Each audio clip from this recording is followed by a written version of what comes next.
Well, welcome to Find You Fridays.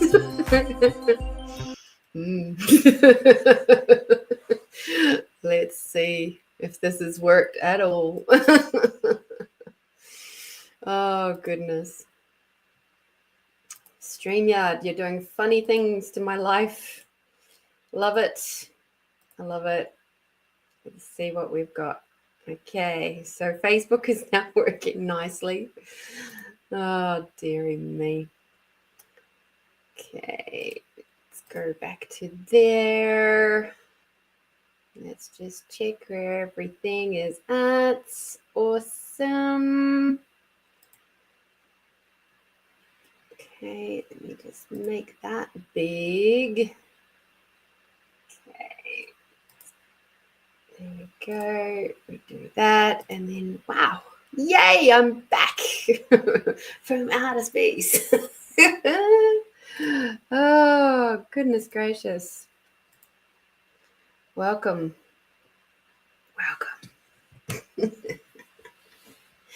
We are doing some very fun and exciting things today, I'm sure. I hope you're all doing well. I hope you're finding your footing in this new astrological year.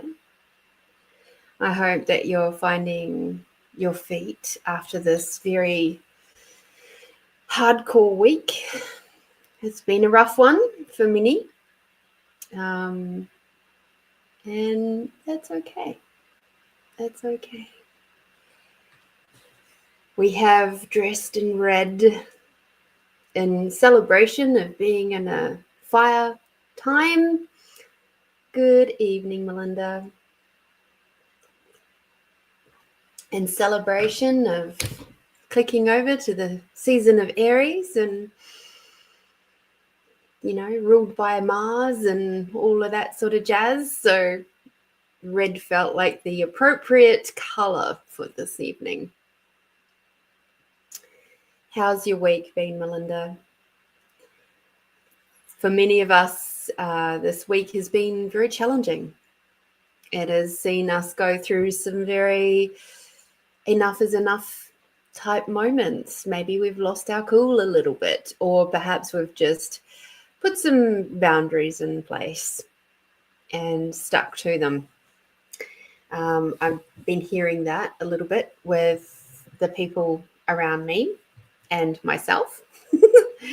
And even so much as to say, I'm a bit peopled out and I just wish to do, like I had an online session today to do and tonight with you guys. And then this weekend I am hobbiting, literally hobbiting for the entire weekend. And it will be good.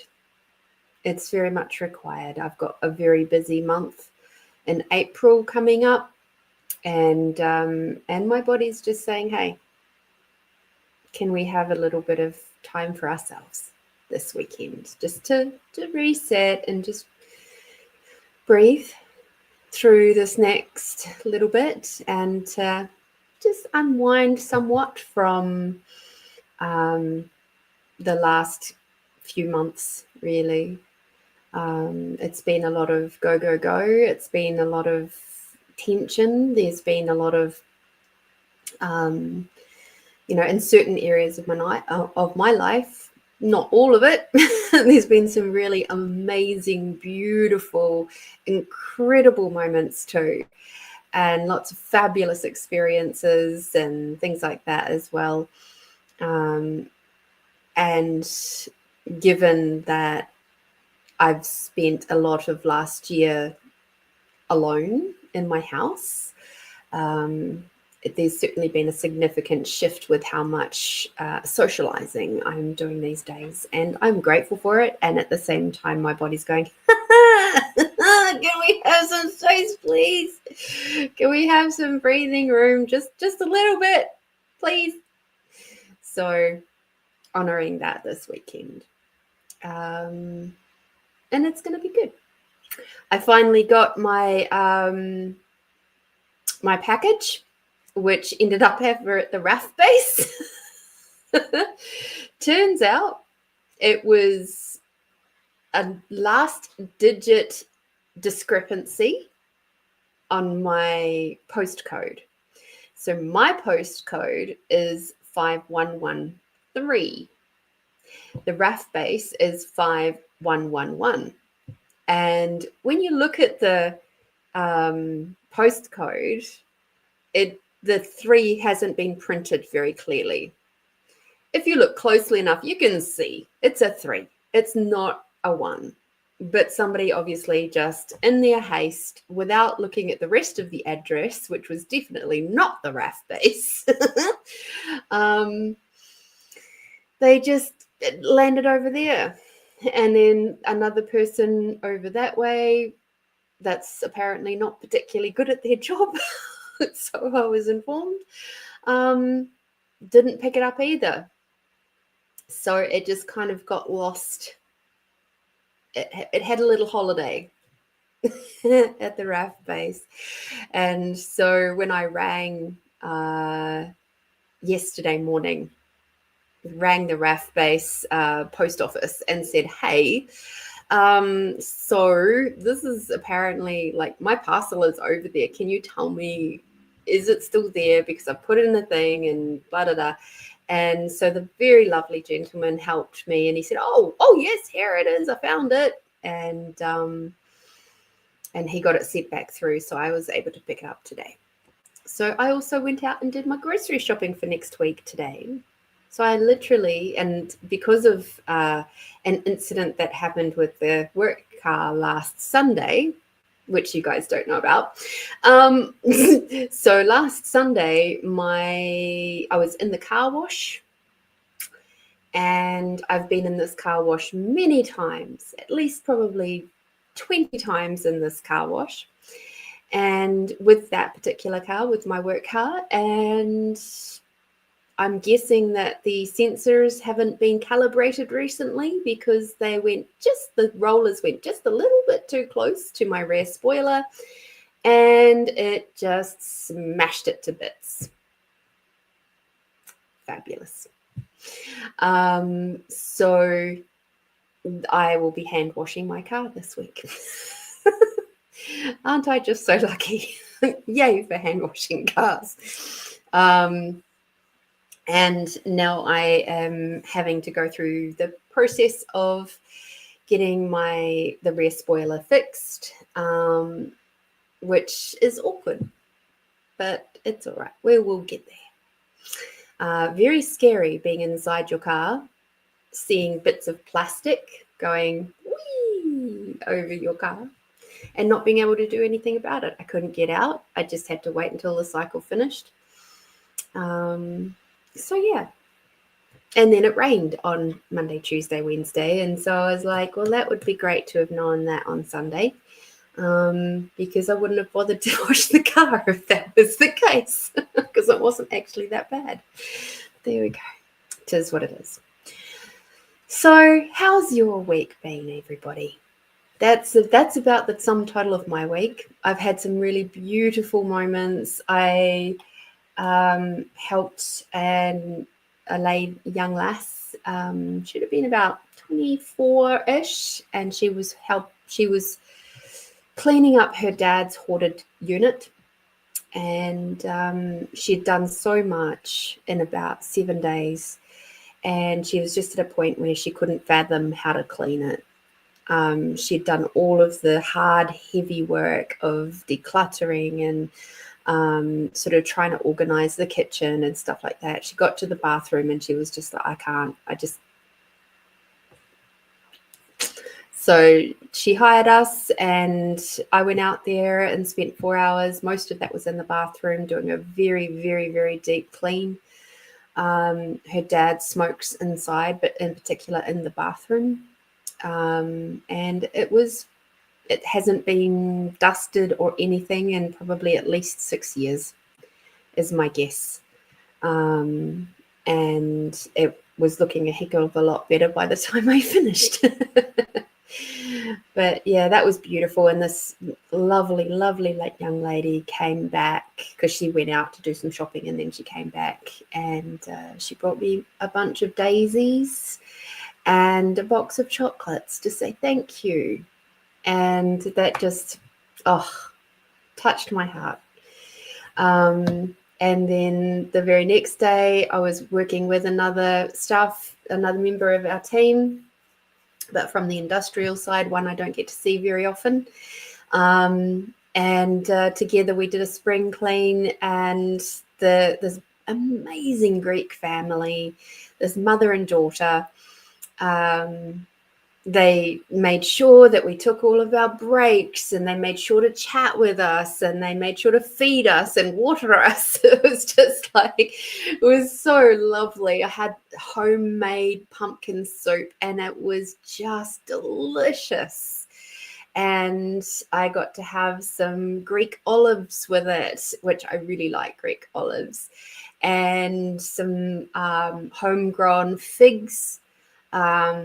The green figs, that was super good too, and some Greek biscuits, and just delicious, absolutely delicious. So certainly felt very, very spoiled on Wednesday and Thursday for sure. Hi, Crystalie, how are you, gorgeous? So yeah, I'd love to know, how has your week been? What has gone well for you this week? That's some of the stuff that's gone well for me this week. I'd love to know what's gone well for you. So if you pop that in the chat while I go and do a little shuffle. Let's see what we've got coming up for the collective. Of course, we're still in shadow period for the lovely new moon, which was yesterday. And for us in the Southern Hemisphere, last night was definitely very, very dark last night. I love a good new moon. I love a full moon too, but there's just something quite delicious about a new moon. And funnily enough, I actually got to, without even thinking about it, I got to and repotted a couple of different plants today. One of them was a cyclamen that that Simon gifted me, and another one is a creeper plant. I'm not sure what it's called, but it's the one with the leaves that have like little holes in it. And that was a cutting that was gifted to me by my beautiful friend Juan. And she had it growing with lots of roots. And I just wanted to see how it would go in my kitchen and just in water, because that's what it was used to. And it started shooting out a new shoot. And so I was like, right, today's the day you get to be repotted and actually go into some soil. So that happened for it today. And thinking about it, now in this moment, that was the perfect time to repot it, because it's now past the new moon.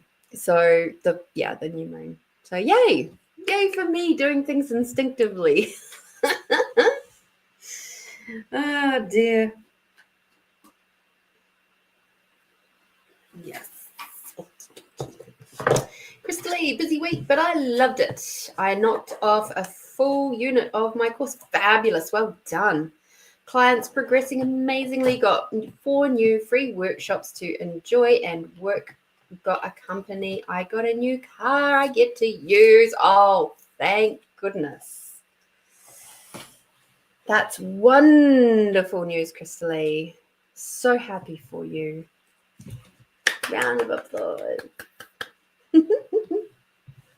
Oh, hello, Emily. I love it too. Isn't it great?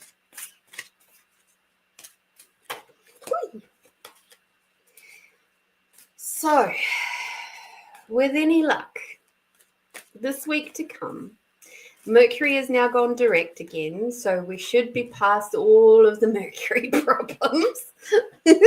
Communication or technology or whatever is going on. Oh my goodness. that has been going on. And we're in the last full week of April. So yes, fingers crossed, fingers, toes, and everything else in between, crossed that we're going to have a little bit more of an easeful week. But let's see. We can hope. Let's see. So we're working from the 21st to the 27th of April. April? Try March, Lorene. Not trying to skip past an entire month too quickly. The last full week of March. Can anybody tell I'm ready to go on holiday? Yeah. I've been having some amazing conversations actually around perimenopause and symptoms and stuff. And there was this really amazing lady. She's African American, and she's a doctor. And she was talking about the different symptoms and different ways of, and particularly around what happens with our oils and how they change with the different levels of estrogen and progesterone, and how that affects our smell, and some hints and tips on what she does to help mitigate some of that. But one of the interesting things that she mentioned that I hadn't thought about, but at the same time I was actually quite aware of it, but not aware of it, if you know what I mean. It's like when somebody points it out, you go, oh yeah, that was behind the ears. And we have, glands and things that sit behind our ears. And it's probably one of the reasons why, people would put perfume back here. So they'd put it here and here. And so just fascinating to think that this here, and why our mothers, like going back in the day, used to say, wash behind your ears. And it's like, you go, why do I need to wash behind my ears? Now, as a perimenopausal woman, I now understand why you should wash behind your ears. And one of the big things about our changing in hormones is that, and for those of you who are not yet in perimenopause, take this and enjoy the information from somebody who's been in it since roughly 2018, so at least 8 years now.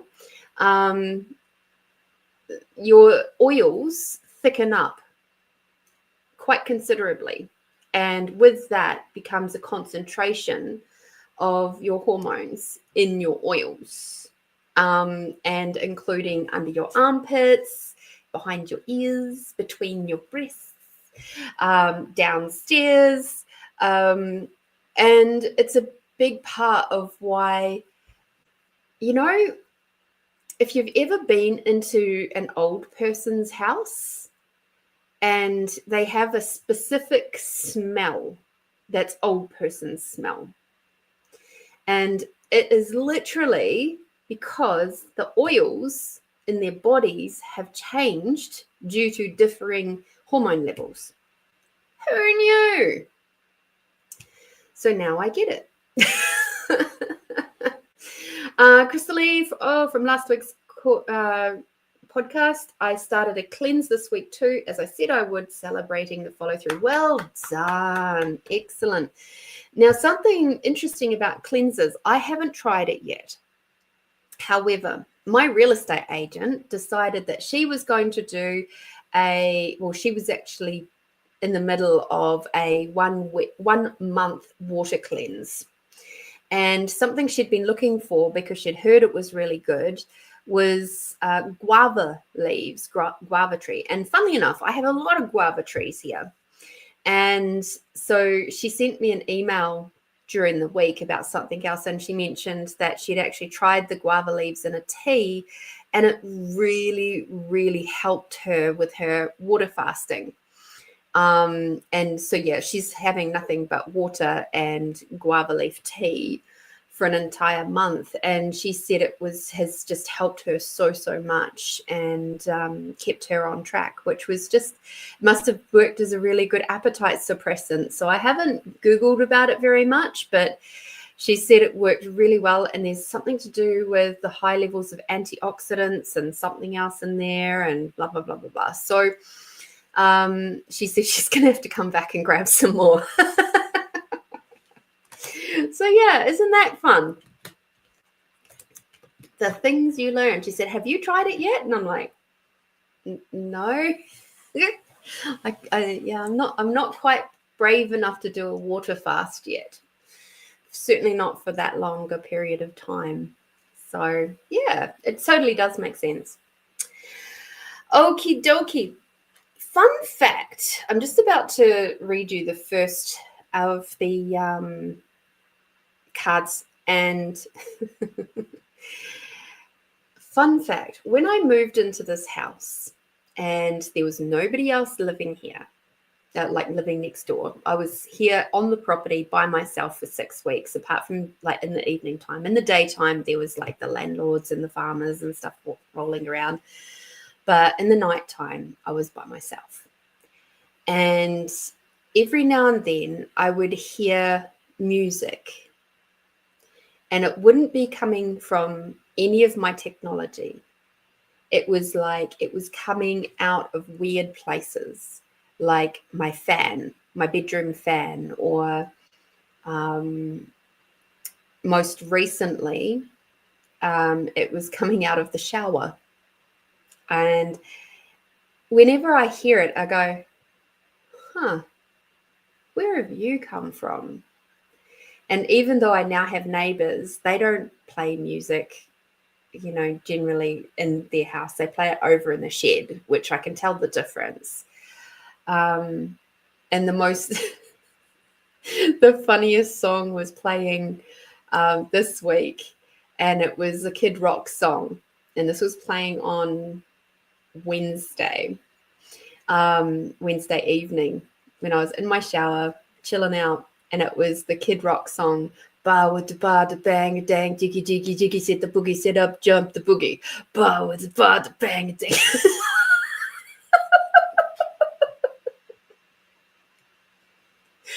And I just love it. I love how the house brings me so much joy when I'm least expecting it. And there was certainly some funny moments when I first moved in, because my bedroom fan would just randomly turn on or turn off. There was nothing to suggest why it would do that, other than I had a friendly little ghost hanging around.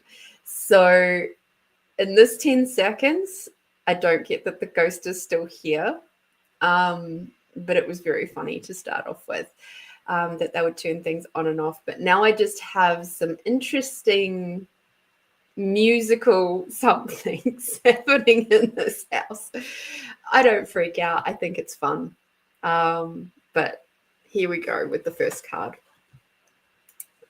We've got Clear Audience. And it says, notice the loving guidance you hear inside your mind or from other people. So much like me with hearing things that you kind of go, huh? How did I hear that? Where did that come from? That's a capacity and a gift that will be rocking through this week. So enjoy that gift, and just embrace it, whatever it is. Even just that tiny little feeling inside your mind of going, don't leave yet, because like just don't leave home yet, or leave now.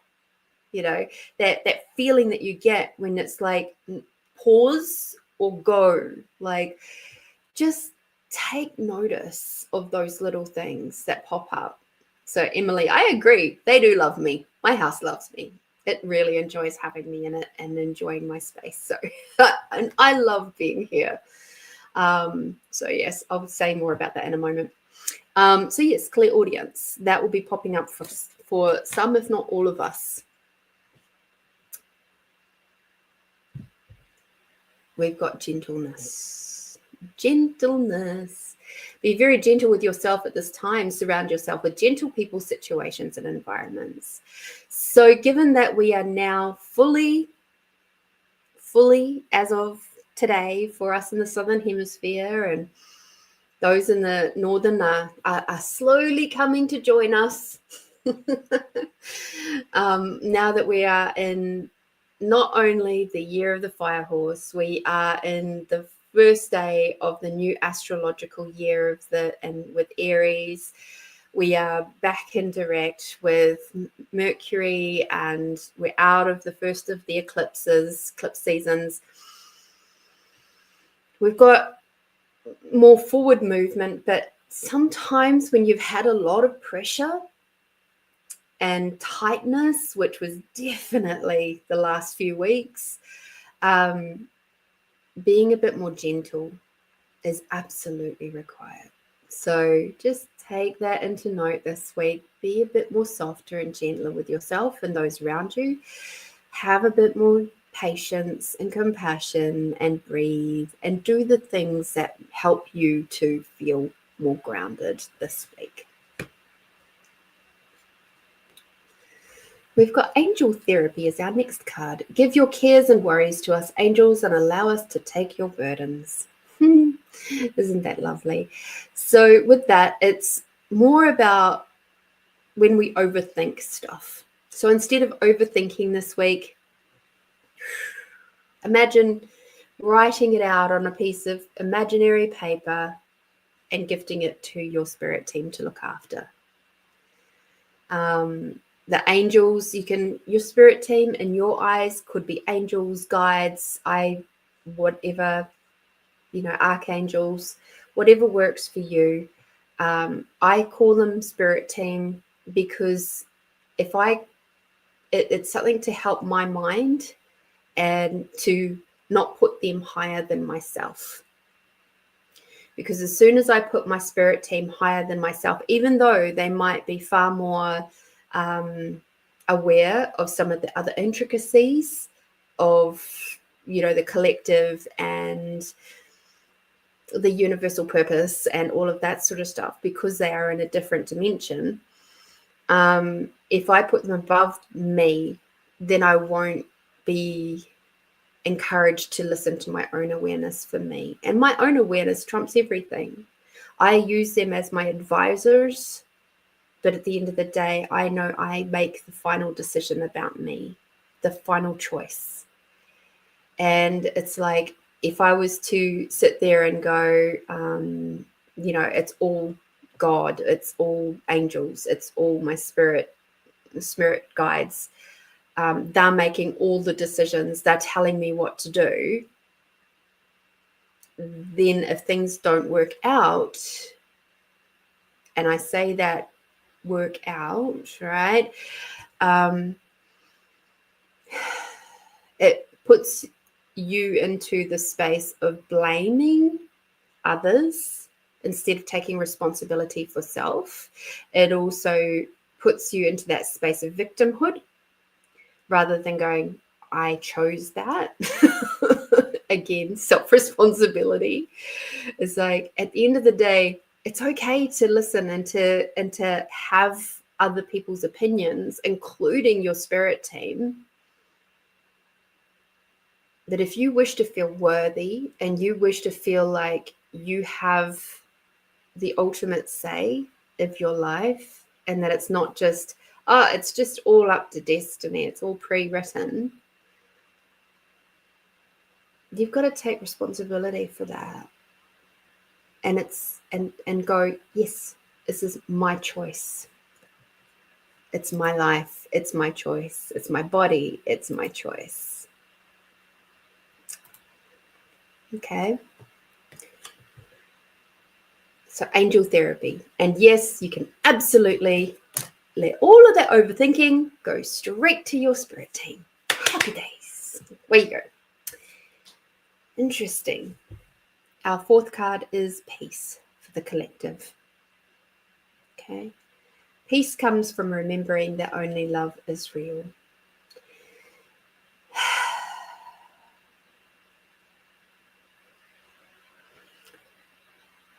You, at this time, have the choice to be peaceful, being aware, but being peaceful. Okay? And make pragmatic choices so that you can keep your body feeling safe enough within.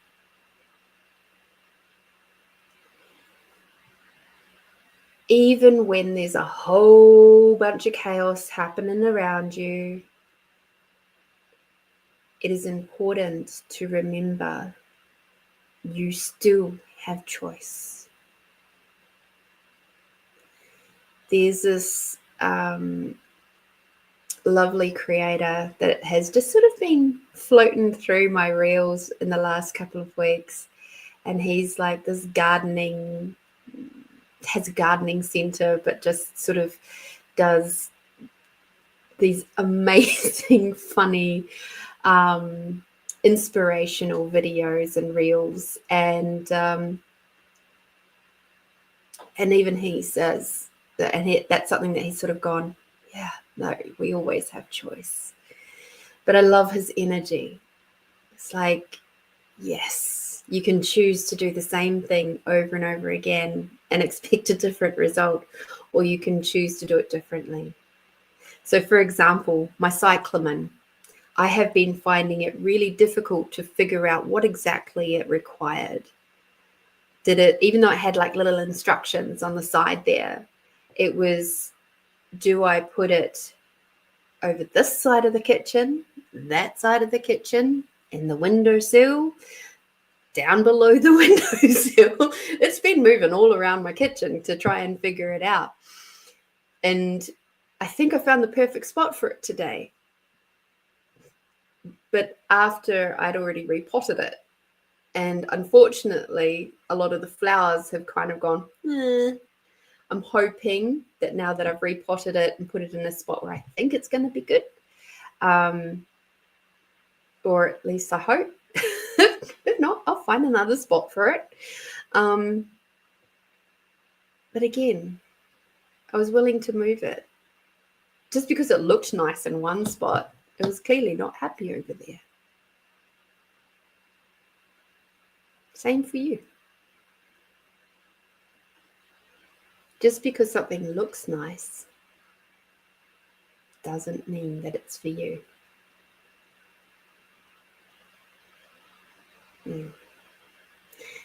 Does it bring you peace? Does it bring you joyfulness?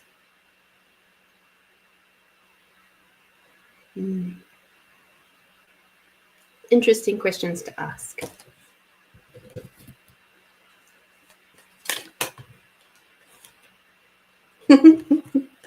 Thank you, Emily. So grateful for you. She has been speaking of the ways to be brave. And, you know, brave like the moon, brave like the sun, brave your angels, your spirits, your ancestors, your higher self, your hearts, your soul, the world. Love, love, love, love, love, love, love, love, love. So the flowers may have heard me, but I also did my best to hear them, even though I've had equally a challenging week where I got to the end of my week, like yesterday, and I was just bone tired, absolutely bone tired. I ended up sleeping for 10 hours straight. That tells you how tired I was. I woke up and I was like, it's too early, surely. No, I'd been sleeping for 10 hours. Oh dear. So the yummy card is light spirit. So this week we're going to have a little bit of a focus on being gently aware of what's happening around us, being gently aware of the auditory things happening around us, not from an overwhelming point of view, just the more subtle things. So and with the gentleness, the angel therapy, the peace, the light spirit, I would say you're being very much encouraged. We are all being very much encouraged to listen to the quieter moments. Have some time where you have silence around you. No music playing, no computer stuff, no YouTube, no Spotify, just quiet. It's okay if there's noises outside. I'm lucky I get to live in a spot where it's semi-rural, so I can actually hear things like crickets and birds and stuff like that. I love that about living here. I also today got to hear a lot of aeroplanes. Sorry. Yeah, you got to take what you can take, you know. I really enjoy those quiet moments first thing in the morning before everything, all the energies and everything is like starting to go a bit bonkers around the city, and it feels nice. It does. So take some time. Enjoy your cup of tea. Even if you go, okay, I can be quiet, I can have quiet enough long enough to enjoy a cup of tea. And have that be your moment of meditation, of checking in with yourself, of quietly listening. And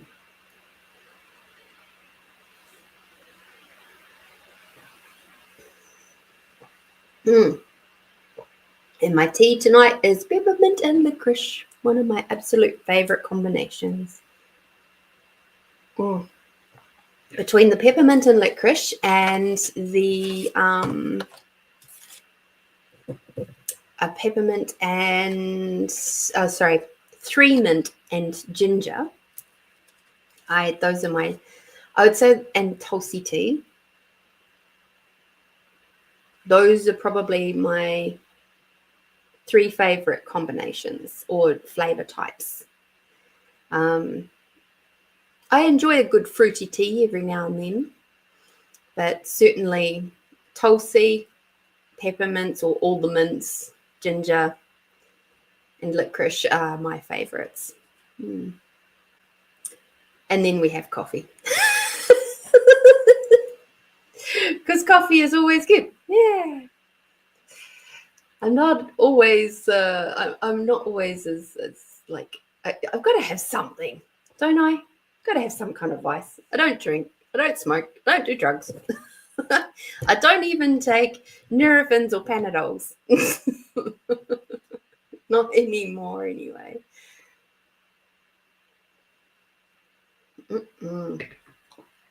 Alrighty. Let me just check to see if anybody has done extended reading. Not today. That's okay. That's okay. Here we go. Brave, the same air that we share. Very true. Obviously, that one had to be seen. Love it. Absolutely love it. So, Emily, a question I was asking earlier is, what has gone well for you this week? I would love to know.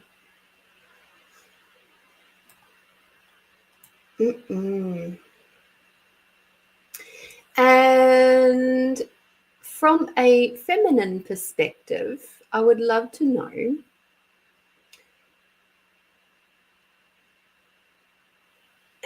what things do you wish you had been informed about as a woman before you became an adult?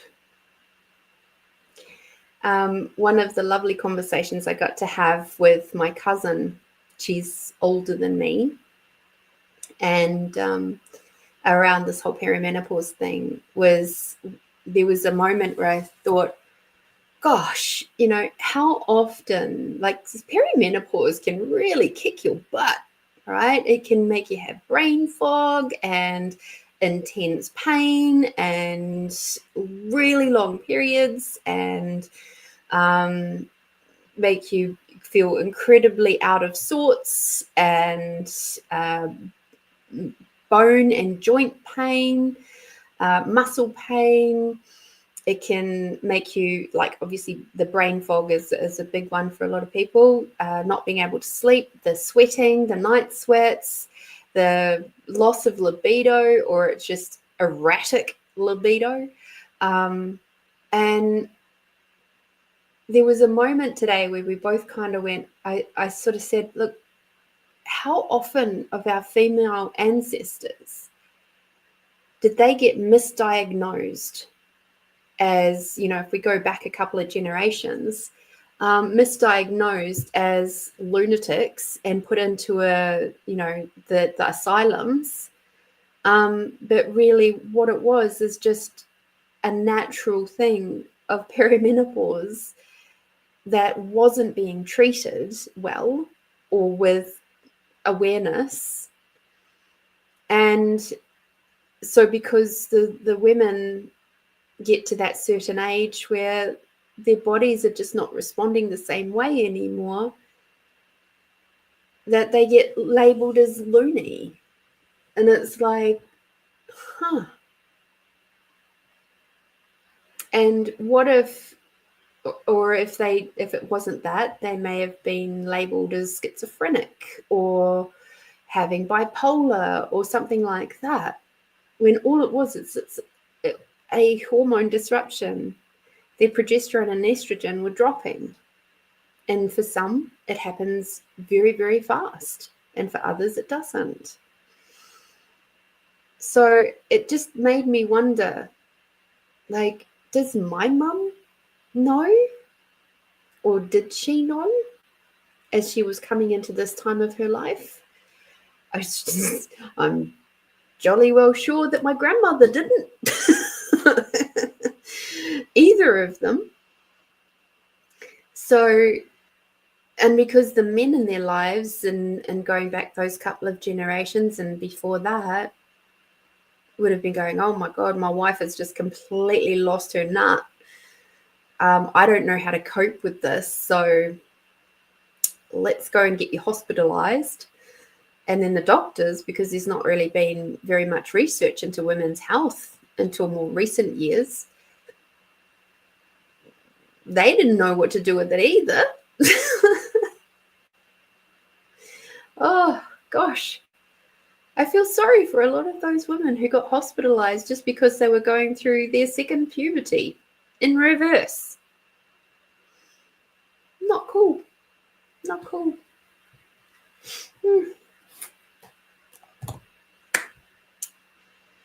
But it makes me wonder, what other things do you wish you had known about more? I'm grateful for YouTube, and I'm grateful for the algorithm. I'm grateful for the fact that the algorithm listens enough to the things that I've said or Google searched or whatever, that it brings me the information. This is where I'm really grateful for the technology, Crystal says, I would have loved conversations around reconciliation and how to do it healthily with partners, friends, workplaces, and selves. Yes, absolutely. Gosh. But do you know what? I don't know of, if I think back to the adults in my life when I was young, I didn't have one couple that was my friends' parents, when I look at all of the people, the adults that were around me, none of them showed healthy ways of reconciliation. A lot of it was avoidance. A lot of it was avoidance. Like the mum or the dad would have a big, huge blow up. The other one would just kind of back away, leave him to it. There just wasn't those kinds of conversations. And when I was at a point in my teenage years where I could have maybe started asking those questions, I didn't really get to spend time at that household anymore. So, yeah, interesting, hey? You said same, 0 models up until I was in my 30s. Yeah. The best role modeling I have ever seen about that was watching Cesar Millan, the dog whisperer. And I don't say that lightly. And the reason why I call to him is because if he has 2 dogs that have had a moment of, going for each other because one of them is incredibly imbalanced, what he does is he brings both to that place of calmness again, that surrender, that place of surrender. So sure, have your little blow up, go to that place of calm surrender, and then come back around and see each other again from that space of calm surrender. And go, okay, you good? You good? Yep. Okay, let's go play. And be more in the moment. And when I saw him do that the first time, I was like, wow, I don't think I've ever been like that with anybody. Not really, or at least not have it be both ways. I can be like that, definitely. But I haven't often had that with other people. There's often a lot of rejection and resentment that comes through being human, because we're awesome at doing that. Yeah. Yep, I didn't even know it was possible until 2022. It would have made a huge difference in my life knowing it. Yeah. It's got to be done by both sides as well. It doesn't work if it's only one side.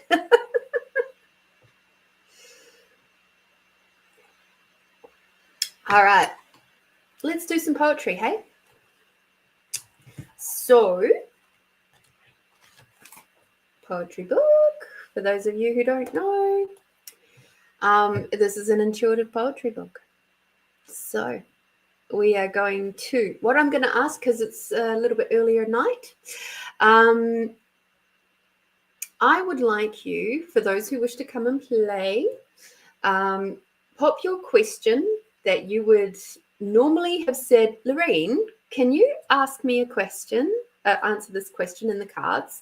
I would like you to put that question down in the chat, a question about anything you want, even if it's like a general, what's my week to come or something like that. Even if it's something as general like that, that's totally fine. I'm going to write one for me. There it is.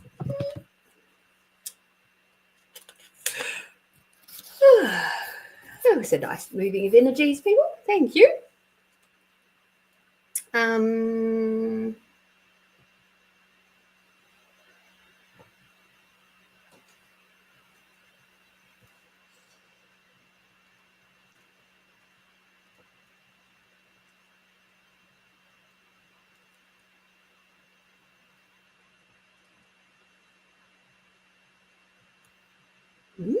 Interesting question.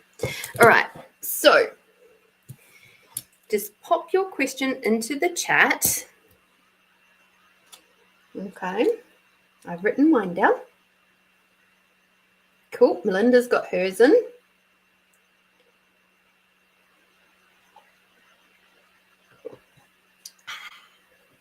That cup of tea is so good. Try not to make it too terribly complicated. She's a good book, but she's not that good. Oh dear. And then we can do some work. Have a bit of play with the poetry book.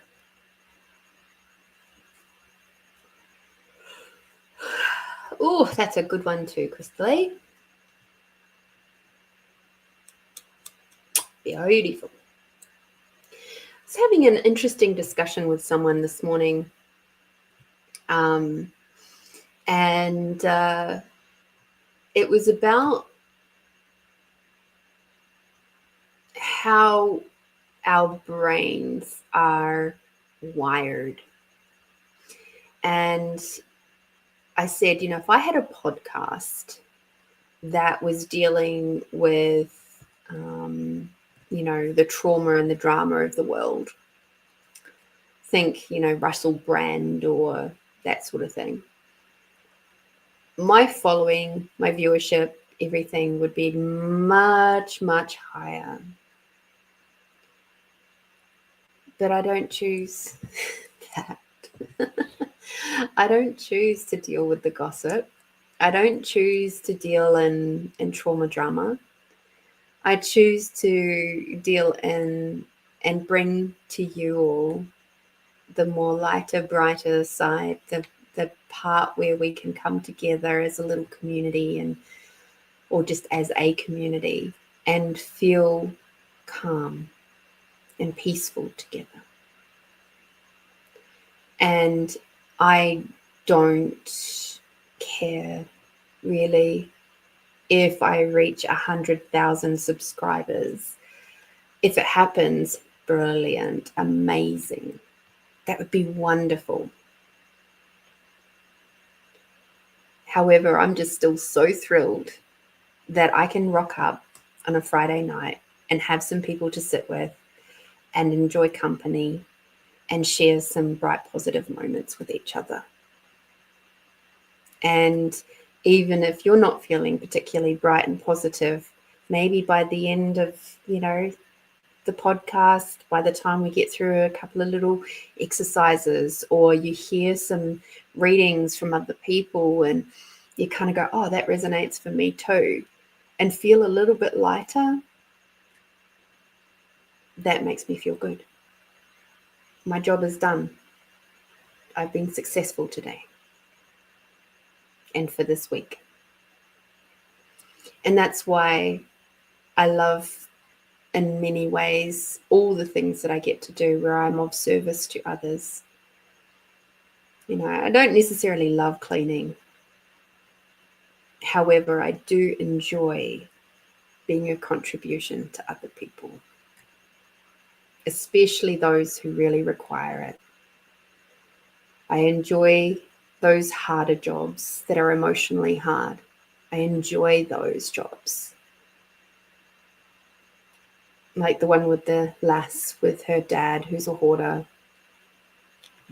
She was on the verge of tears most of the time because it was hard emotionally for her. And it's not that I enjoy seeing people in pain at all, but she felt happier and lighter because I was there. And that's why I do what I do. And I'll keep doing it for as long as I possibly can. So, yay. All right. So, for those of you who have just joined us, we're about to do some poetry time. So, just in the chat now, pop your question in for perhaps the week to come, whatever question you might have that is pertinent or tugging at your brain right now that you might ask me for a reading for. Pop that into the chat. Okay, and then we can go through the process and have a bit of fun playtime. Okay. I know, Crystalie, that's why you're a friend. Same, girl, same.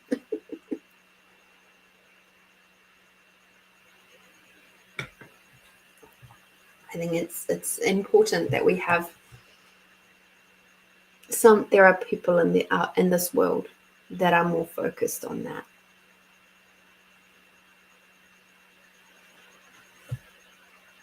It's like you can feel the difference when you ring up somebody and you say, "Oh, how are you going?"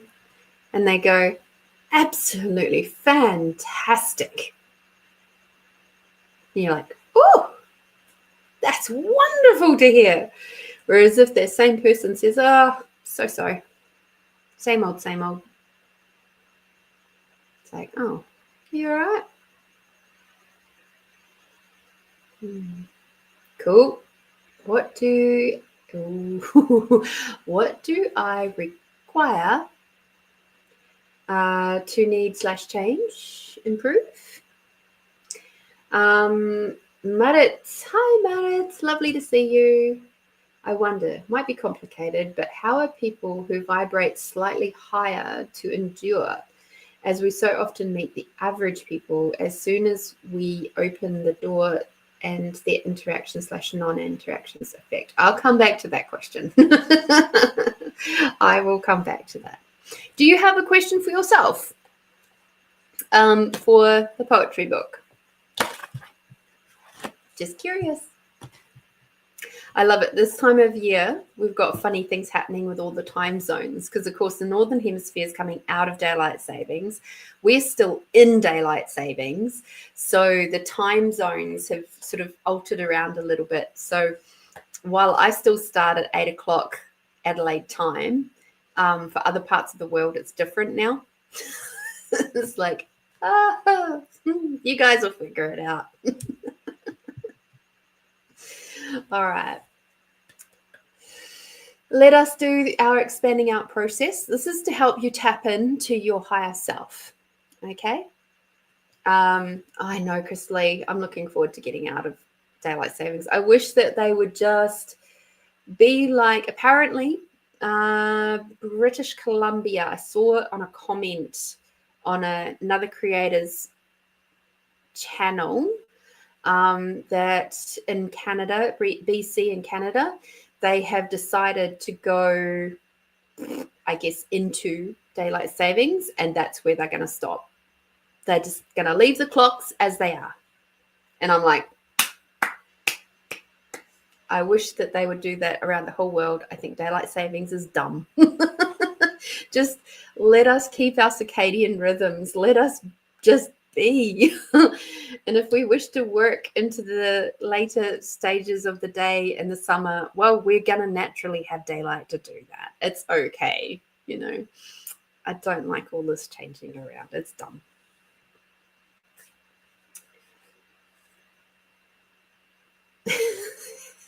I'm glad you think it's dumb too. I don't get how people can go, oh, but I need to have, like, especially here in South Australia, they go, oh, but I need to have the extra daylight in the evening time to go out and do stuff after work. And I'm like, but it's 42 freaking degrees out there. You're not going to do anything when you get home. You're not going to go to the beach because it's too bloody hot. You're not going to go outside in the garden because it's too bloody hot. You wait until it gets dark so that then you can go and even water your garden because it's too bloody hot. So don't give me that. You sit inside under your bloody aircon. Leave it alone.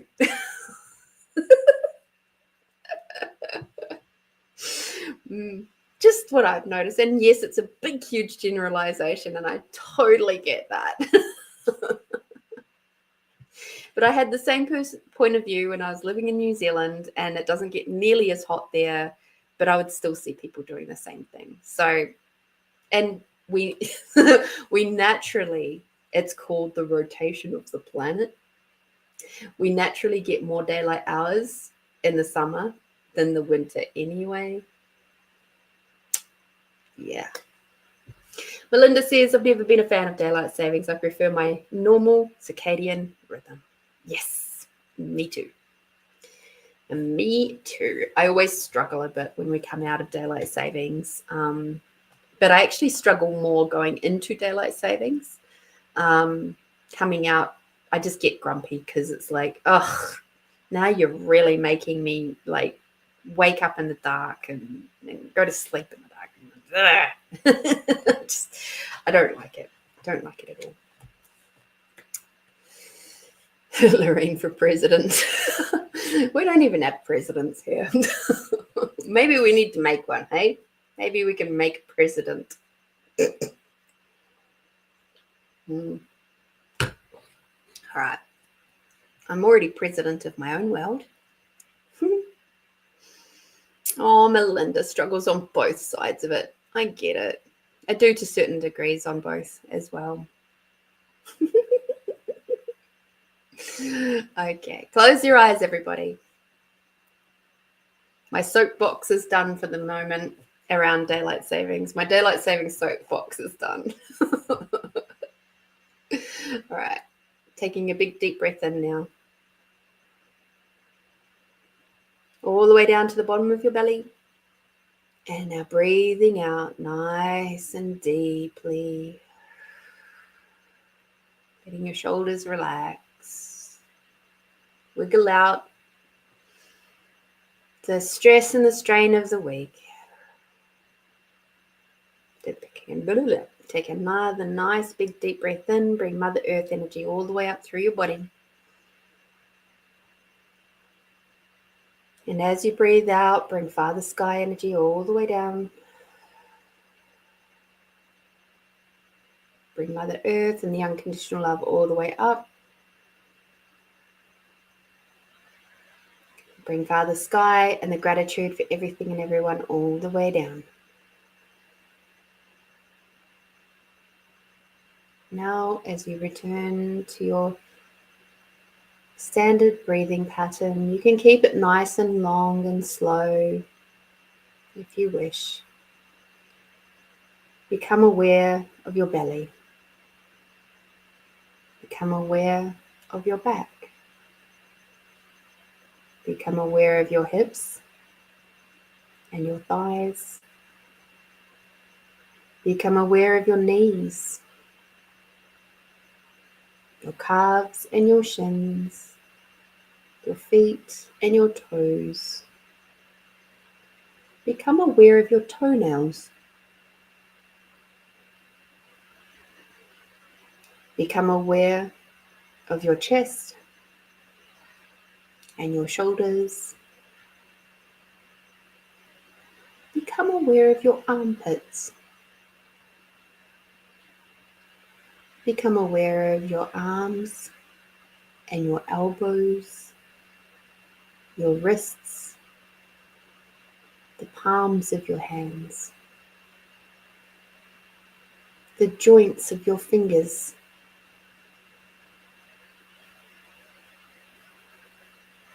right out to the tips of your nails, your fingertips of your nails. Become aware of your throat and your collarbone. Become aware of your neck and your spine that goes all the way up to the base of your skull.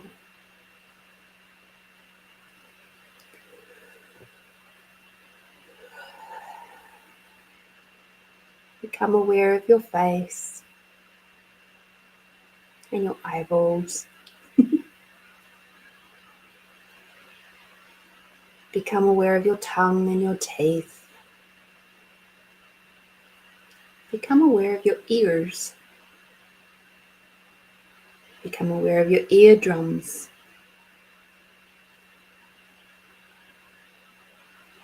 Become aware of your inner ears. That lovely little spiral shape of the cochlea.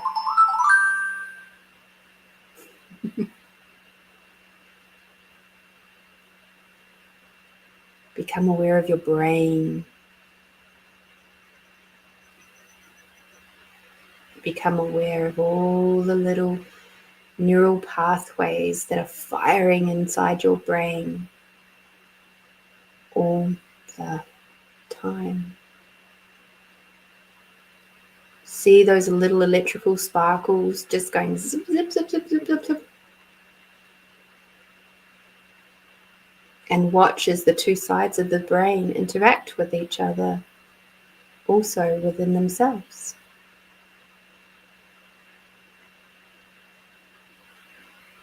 Heading down the body now, become aware of your heart, your physical, anatomic heart. And now become aware of your energetic heart. You might like to think of that as your heart chakra.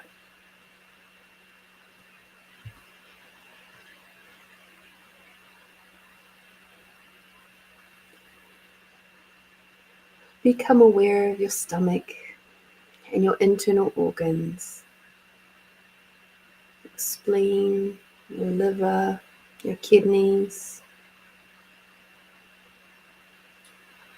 And just observe how wonderful it is, how miraculous it is that all of these different parts of you, and all the ones we haven't yet mentioned, all manage to work together, and yet they all originated from one single cell. Isn't that miraculous? You are literally a miracle walking every single day.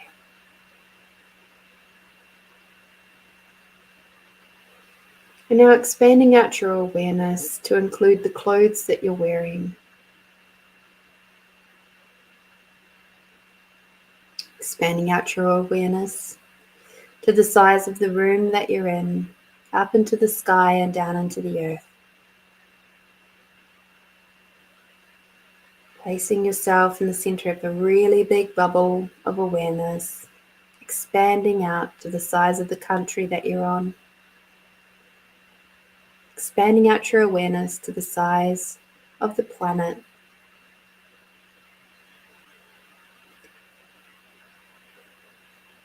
Expanding out your awareness to the size of the solar system.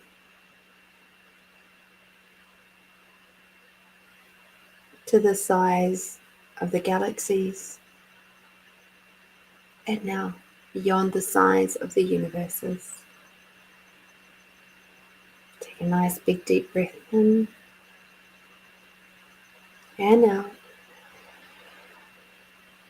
And at this point, as we're halfway through the expanding out exercise, you might notice that there is a little bit of tension across your forehead, maybe across your shoulders or your throat.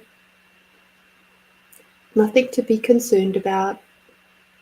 Just take notice of that. And now we continue. Focusing on your body once more. You're going to grab your sense of allowance and you're going to expand that out. Expanding out your sense of allowance in a big bubble all around you.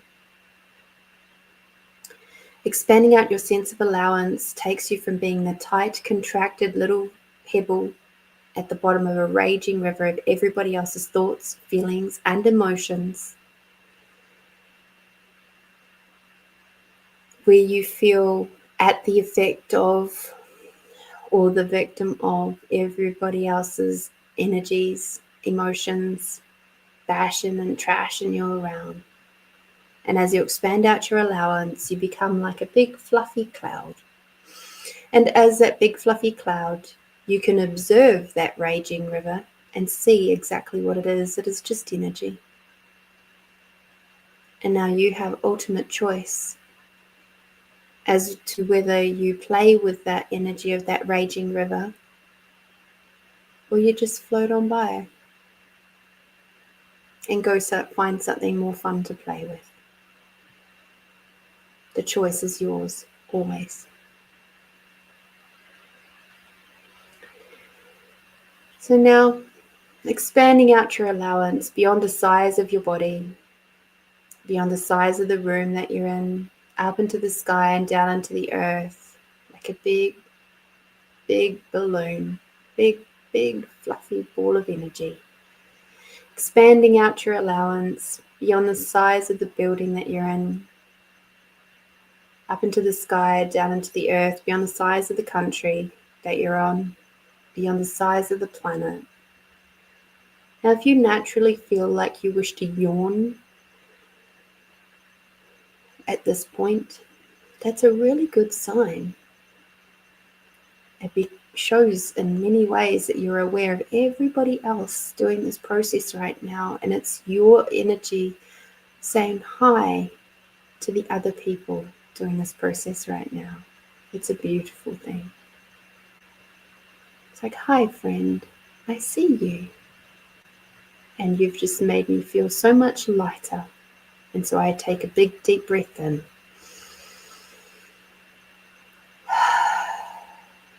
And now let's carry on together, expanding out your allowance beyond the size of the solar system, beyond the size of the galaxies, beyond the size of the universes, and now beyond the size of your awareness. Take a big deep breath in and out.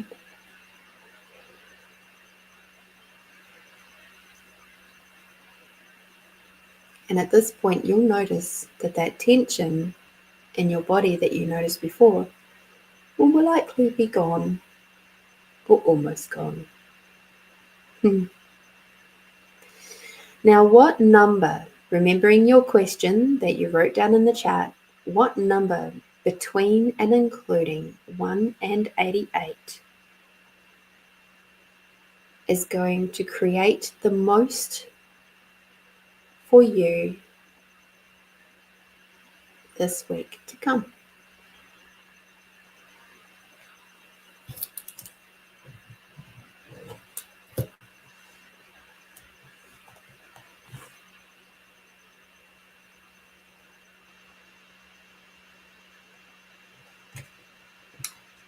Okay.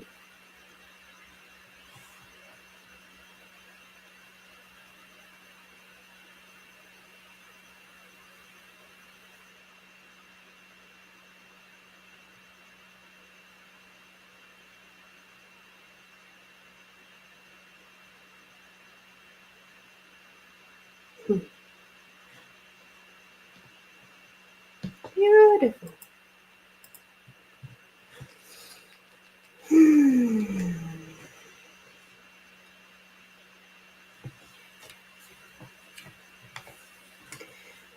So, Melinda, let me jump back to your question. What would my team like to share with me for the coming week, please?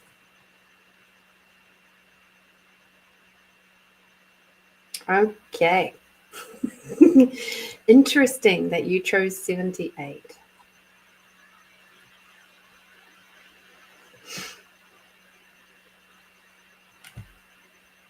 The dark place revisited. Tears floating down into the nothingness of my heart. Blank and empty. A false entity. Feeling so hard it becomes numb. Petrified of the dark void in the place deep inside. Frightened of falling into that dark place, struggling to get out, exhausted. So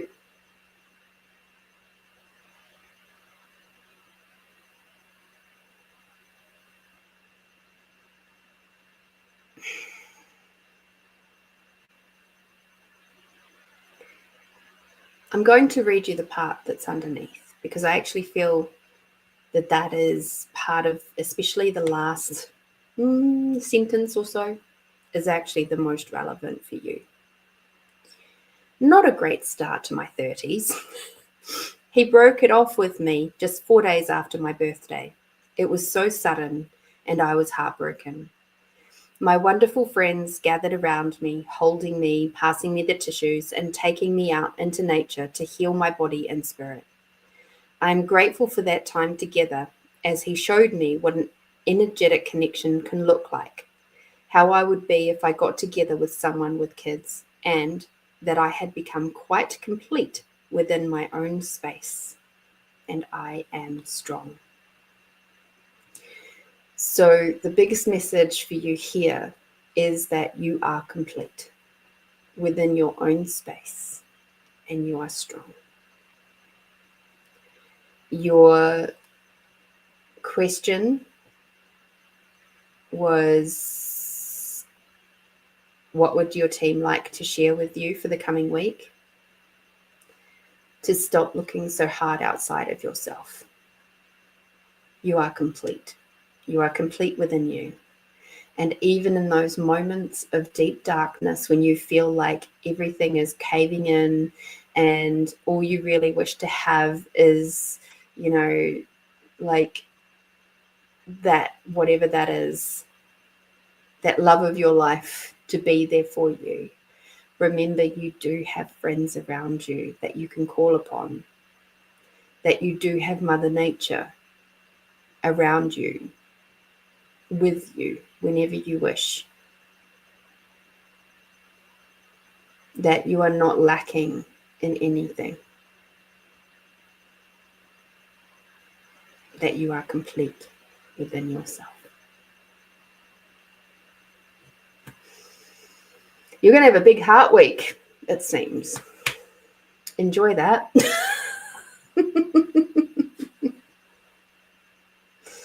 All right.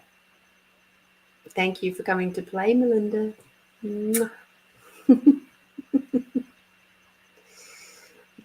Okay.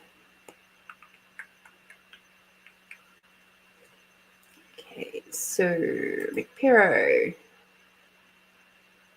Let me just jump down to there, and you've chosen 23.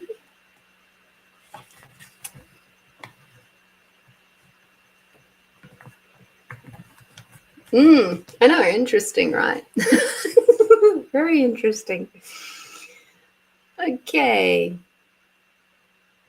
Interesting that you've chosen 23. I love this. Sweet M. How cute. You bring sunshine to my tears and laughter to my mouth. You are one of the few who will stay with my heart and memory. Always. The handsome young man who showed me men can be beautiful, kind, compassionate, fun, and sensual. Playing with the word love for the first time again, in written form, testing it out and seeing how it felt. It was good. So what do you require to change or improve? I would say continue to bring more of that beautiful, kind, compassionate, fun, and sensual side of you forward. You just never know how those parts of you, which are naturally there within you, are helping to lighten someone else's world. And perhaps you're bringing them that space of encouragement to then explore those elements within themselves by you being you. So if you wish to do anything, don't try to be anything for anyone. Be it for yourself. Bring that kindness, compassion, gentleness, fun for you first. And it's reminding me of something I saw earlier today. Those who really love that about you, your quirkiness and everything, they will stay around. And those that don't, they will move on, and that's actually a really good thing. Don't try to make yourself be anything other than who you are. We can always improve. We can always shift and change. I do consistently, but the core of me is still the same. The core of me is what you guys get to see. You guys get to see the core of me all the time. I do tend to keep off of here I keep the heavy stuff away, but it's still part of me.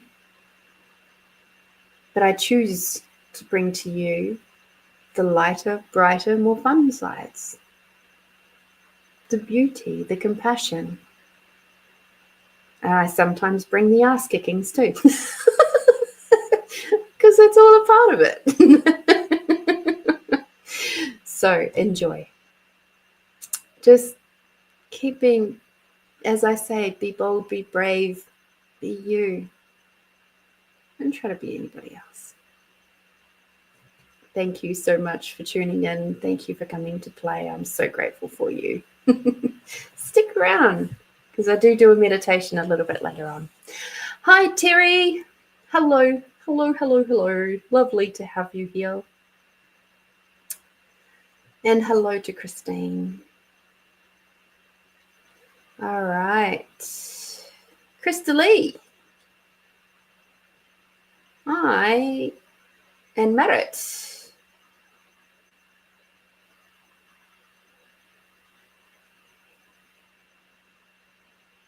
Where are your numbers, my dears? That would be good. While I'm waiting for both of those numbers to come in, because I'm not seeing them just yet. There was a question there from Merritt.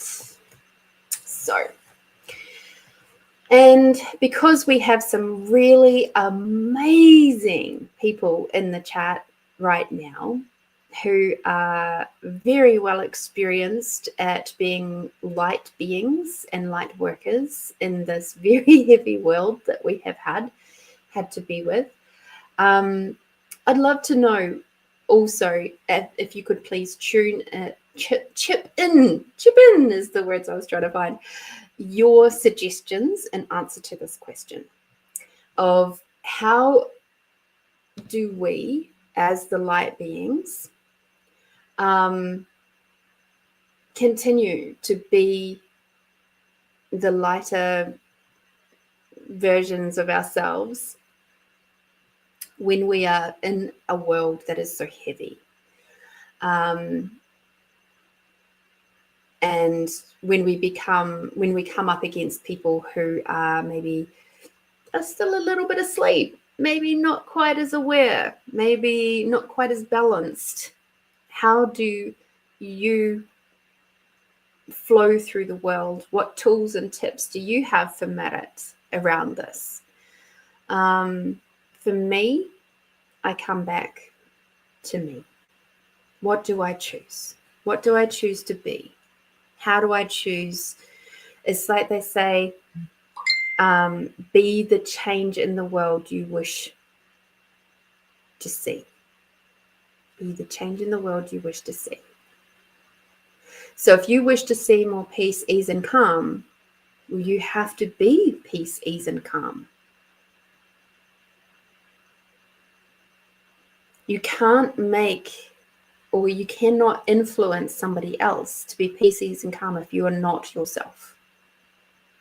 So, for example, again, I'm going to go back to Caesar. He's brilliant at this. You will literally see him before he goes into a house where a dog is being very anxious or being like really like up and the energy is really, really high. You will literally see and hear him go,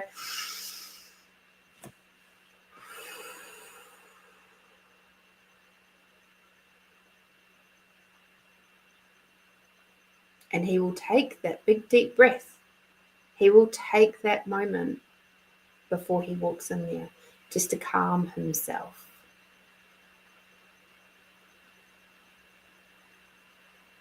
Because again, he can't help influence the animal and therefore also the people in the home to be calm if he's not calm.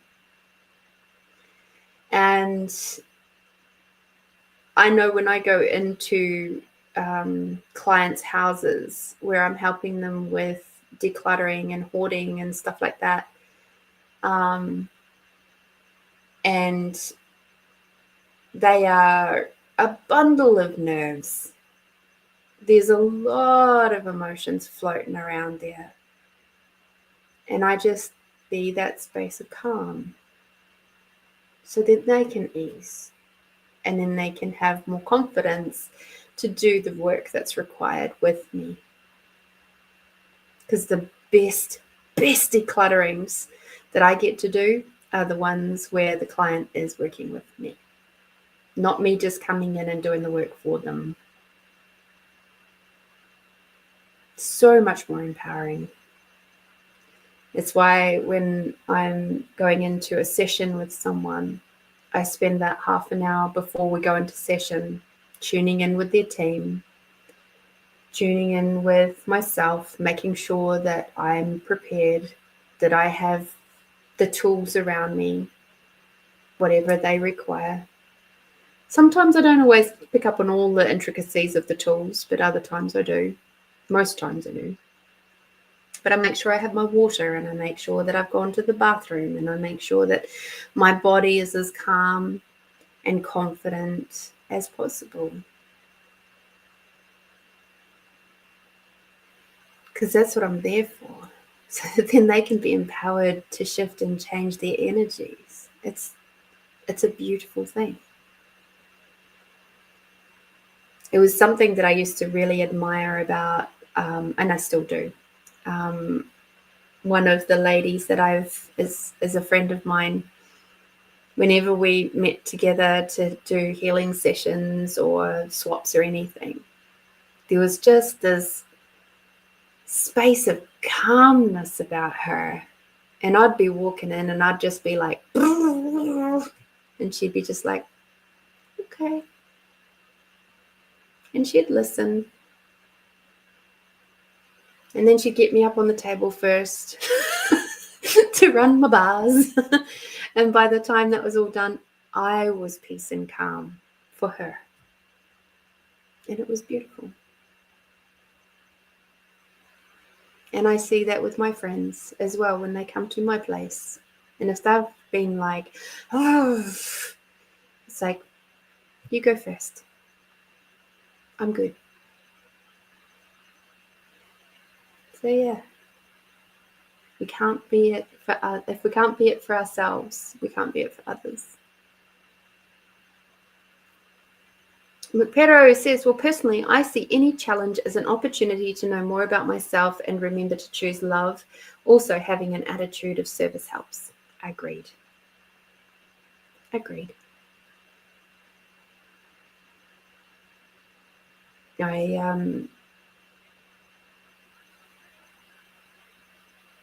I have so many moments in my life where I've gone,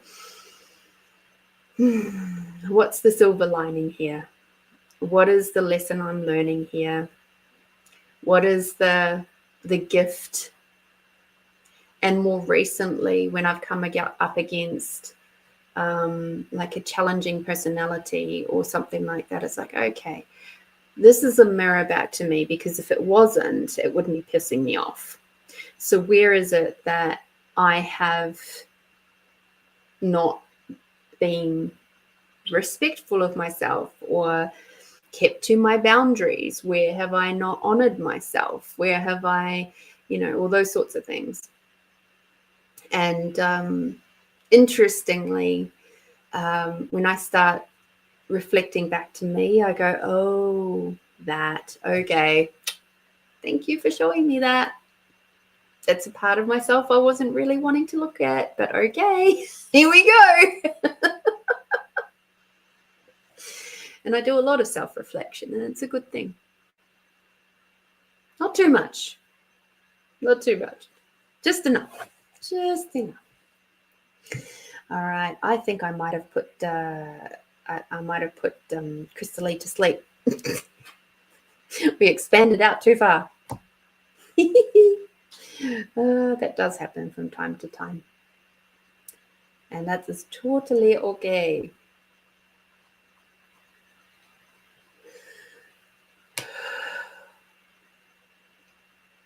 Sometimes, let me think, what else do I do? I also make sure that if I've had a particularly challenging interaction, I make sure that I undo any energetic connections there.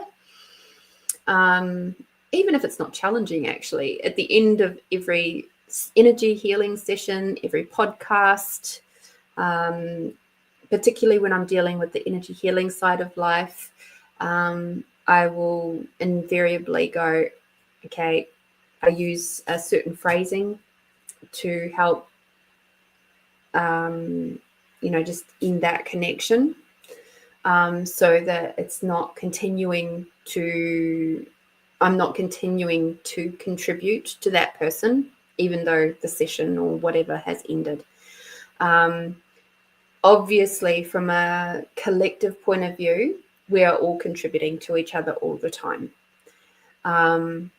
That's something that is hard to wrap your head around sometimes, but that is what we do, especially as healers. But what I do is I have a certain phrase that helps me to just go, okay, that part is now finished with. Okay, it's kind of like in theta where we do an energy break, right? It's a little bit like that. It's like energy break. Okay, you got you, I got me, we're all good. And you could probably just use that, to be honest. It's like if something's a bit full on, or it's like you're feeling a little bit like, just do that. Do the energy break. Okay, you do you. I'm doing me over here. I'm loving me and I'm loving my heart. And you know what? It's okay. You do you. If that's something that you require, a more physical thing, if you require more words, then to figure out what will work for you. And yeah, it's a good thing. It's a good thing, yeah. All right. We just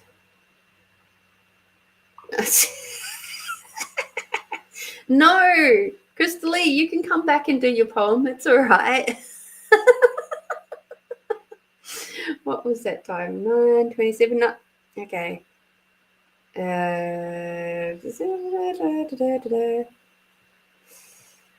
Okay.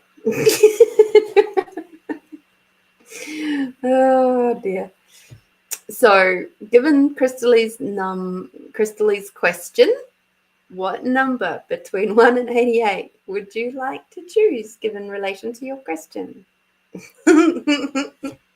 Oh, that's funny.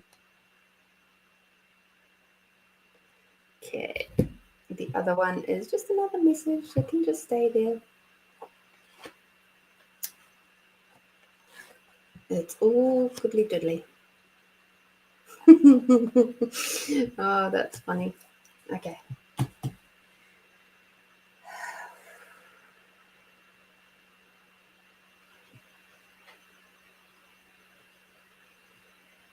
I feel like this card. Okay. I'm going to do something a little bit different tonight. So I'm not quite in the right timing yet for a meditation. So if you would like a chakra card, perhaps it's in relation to your week to come, put a rainbow, or say yes if you can't find your rainbow emoji, into the chat now, and I will pick a card for you and we will read it. Okay. Would like some extra, little bit of a nudge or a boost for this week to come.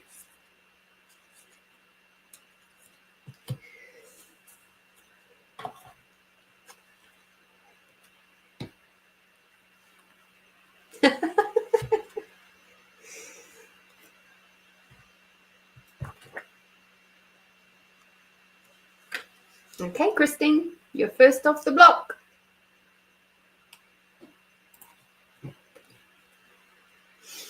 Here we go. You got visualization, which is your third eye chakra. You have attracted this card into your awareness today because this is a creative time of visualization for you. Visualization is a tool for manifesting your desires and dreams and a powerful way for you to receive visions and messages from the from the spirit world. When we visualize, we activate the third eye chakra, and yours is currently expanding and awakening. You are encouraged to practice exercises that enhance this process, such as meditation and breath work. The color of the third eye chakra is violet, so you may like to imagine this color streaming into your third eye as it expands and awakens to its full potential. In this opening, you will receive strong visions, deep wisdom. Trust is what is coming through for you. You will also deepen your intuition and psychic abilities as the third eye awakens. You are receiving strong signs and messages from your guides from the spirit world. It is important that you slow down for a moment and go within to see what you are being shown. You could also be receiving signs from the earthly world and are encouraged to pay more attention to the visions around you. This card could also represent that you are in a phase of creating and are being asked to visualize strongly what you would like to manifest in your world. This is a very exciting time. Tune into your heart and bring forth ideas and visions that are appearing to assist you on the next phase of your journey. This card can also be a sign that you need to take more notice of the visions in your dreams. Whatever this card means for you, make sure that you nurture this powerful process as it brings you an abundance of gifts at this time. Your affirmation: my third eye is open and I have profound vision. And there we go. So there's your chakra card, Christine. Enjoy. Have good fun with that.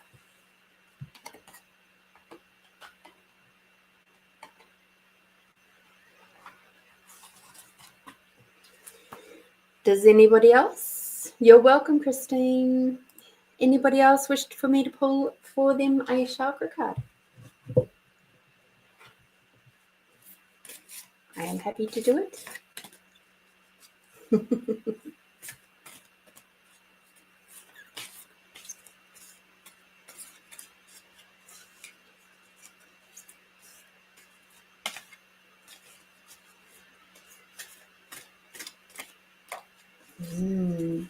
Everybody's gone shy. Everybody's gone shy.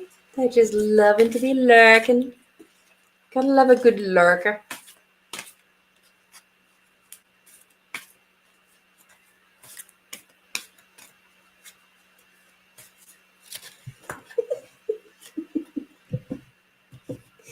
All right, Terry. Thank you. For that, you get a card.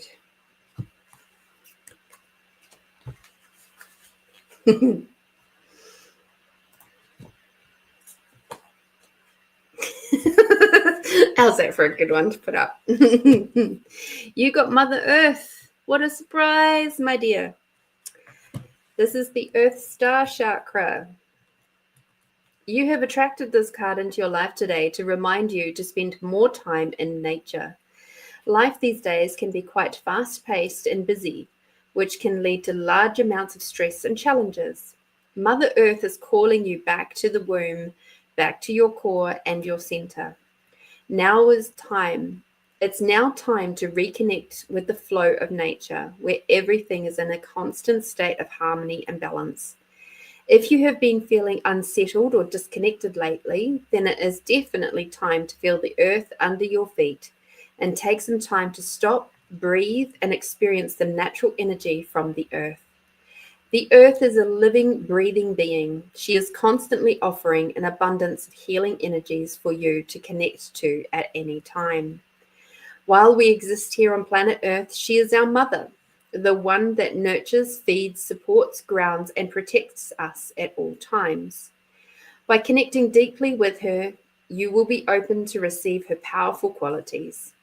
The earth supports every single step you take in this life and is always there to catch you when you fall.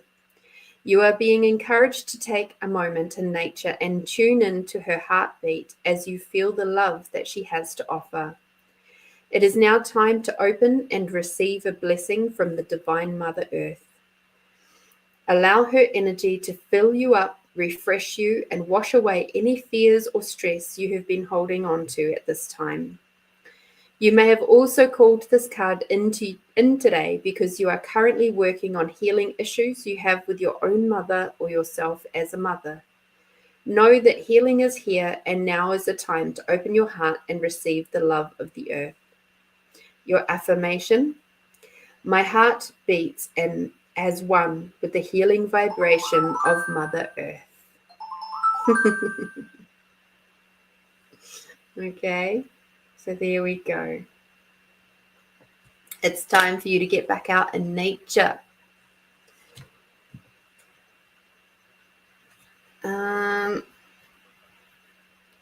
I hope you enjoy that. It's a lovely little nudge. Get down to that park. Enjoy. Get your feet on the ground, as long as you've not got ants everywhere. Oh, dear.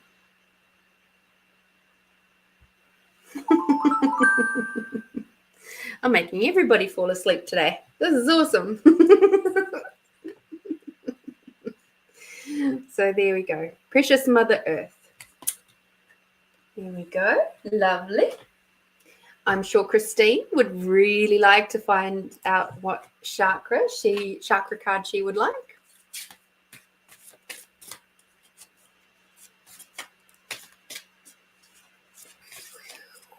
For Christine.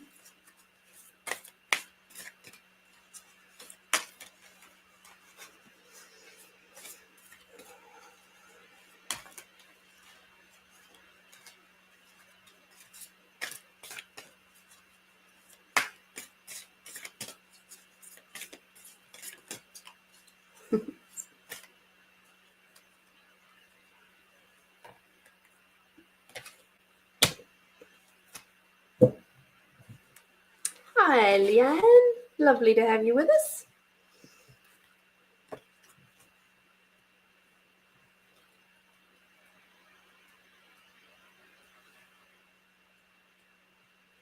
And I will come back to your other question in a moment, Christine. But for now,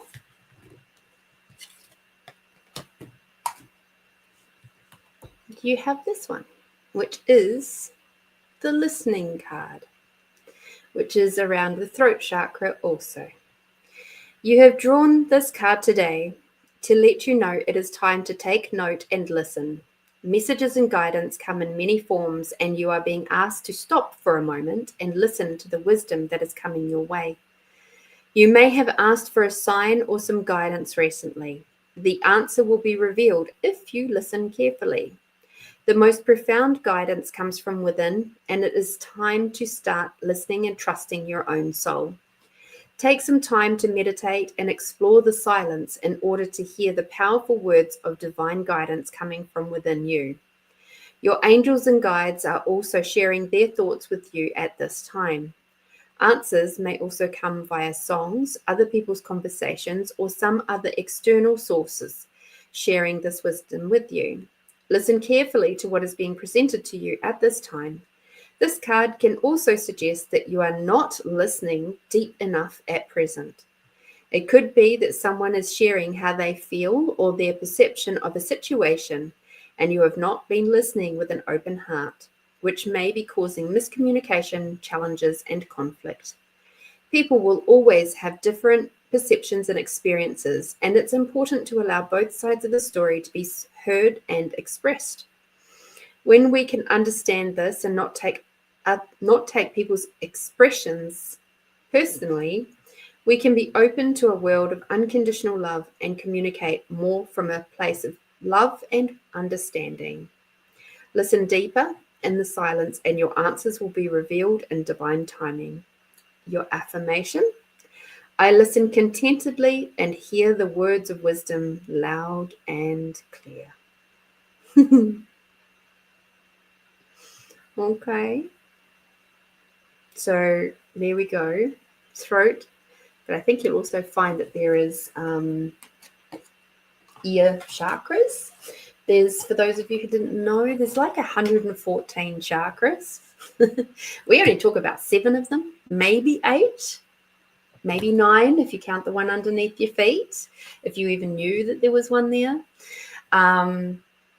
I first became aware of the ones below my feet and a massage, actually. It was a full body massage that was recommended to me by another friend. It was a gentleman masseuse, and he took me through an energy opening, chakra opening, where he actually referred to the ones below my feet and the ones above my head. And I was like, huh. So there we go.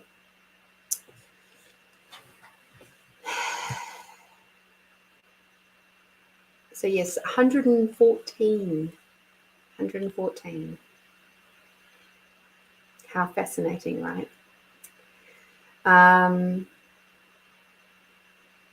You're very welcome, Terry. And it's not so much about protecting yourself. It's about embracing and allowing those energies to flow through you again. If we constantly are in that space of thinking we need protection, what we do invariably do is actually put up barriers. And those barriers keep us from being able to receive the gifts of Mother Earth and Father Sky. So you're much, much better to say, yes, I require the contribution of Mother Earth, and just get out there and do it. So lovely to have you with us, Leanne. Would you like me to pull and I'll come back to Christine, your paid question. So I'll come back to that in just a moment. Leanne, would you like a chakra card for you? I'm happy to pull one for you if you would like. So yeah. So we deal with all of 7. Isn't that crazy? We're just so dumbed down. So dumbed down. It's like, it's so not even. Mm-hmm.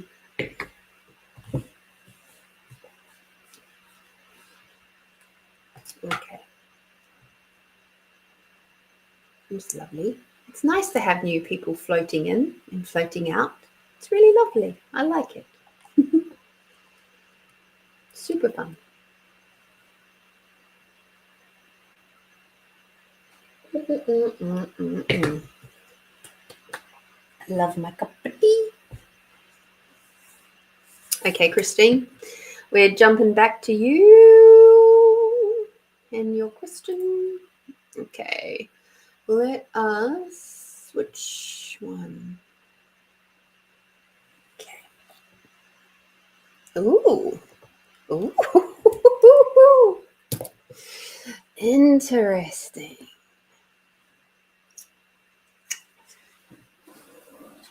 I'm saying ooh because I don't know that you guys have really. I've shown it to you, but we haven't actually played with it. So this is a wooden pendulum. Now, we haven't really played with the wooden pendulum. We often just use the stones. But today, for Christine, she obviously requires a little bit more of an earthy feel, and perhaps a little bit more of the sky, because if we do recall, wood ends up with the contribution of both Mother Earth and Father Sky coming together as one. So in relation to Christine's question of which chakras are blocked, let us see what the wooden pendulum will tell us. So, show me a yes.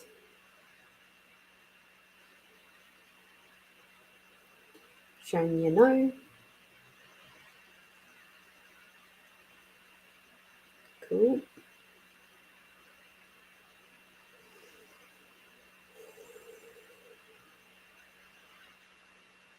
Truth. Is Christine's base chakra blocked?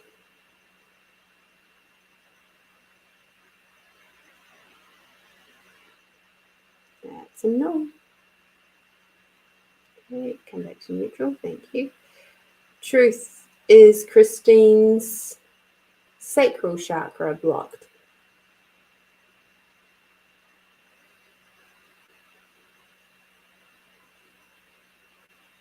That's also a no.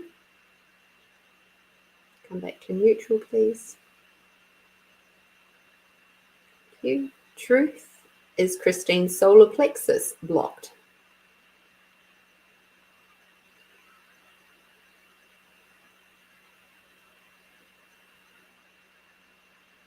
That's a no. Back to neutral. Truth. Is Christine's heart chakra blocked?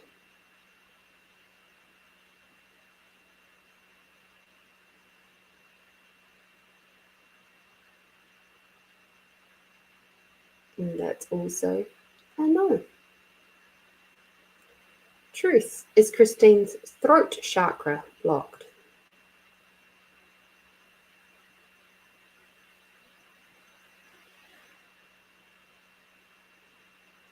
No. Truth. Back to neutral, thank you. Truth. Is Christine's third eye chakra blocked?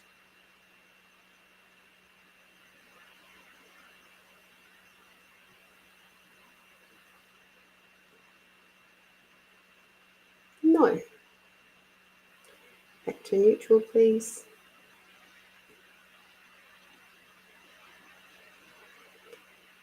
Truth. Is Christine's crown chakra blocked?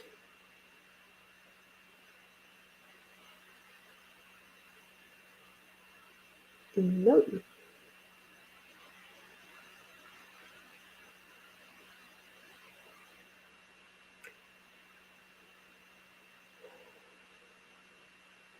Truth. Are there ear chakras?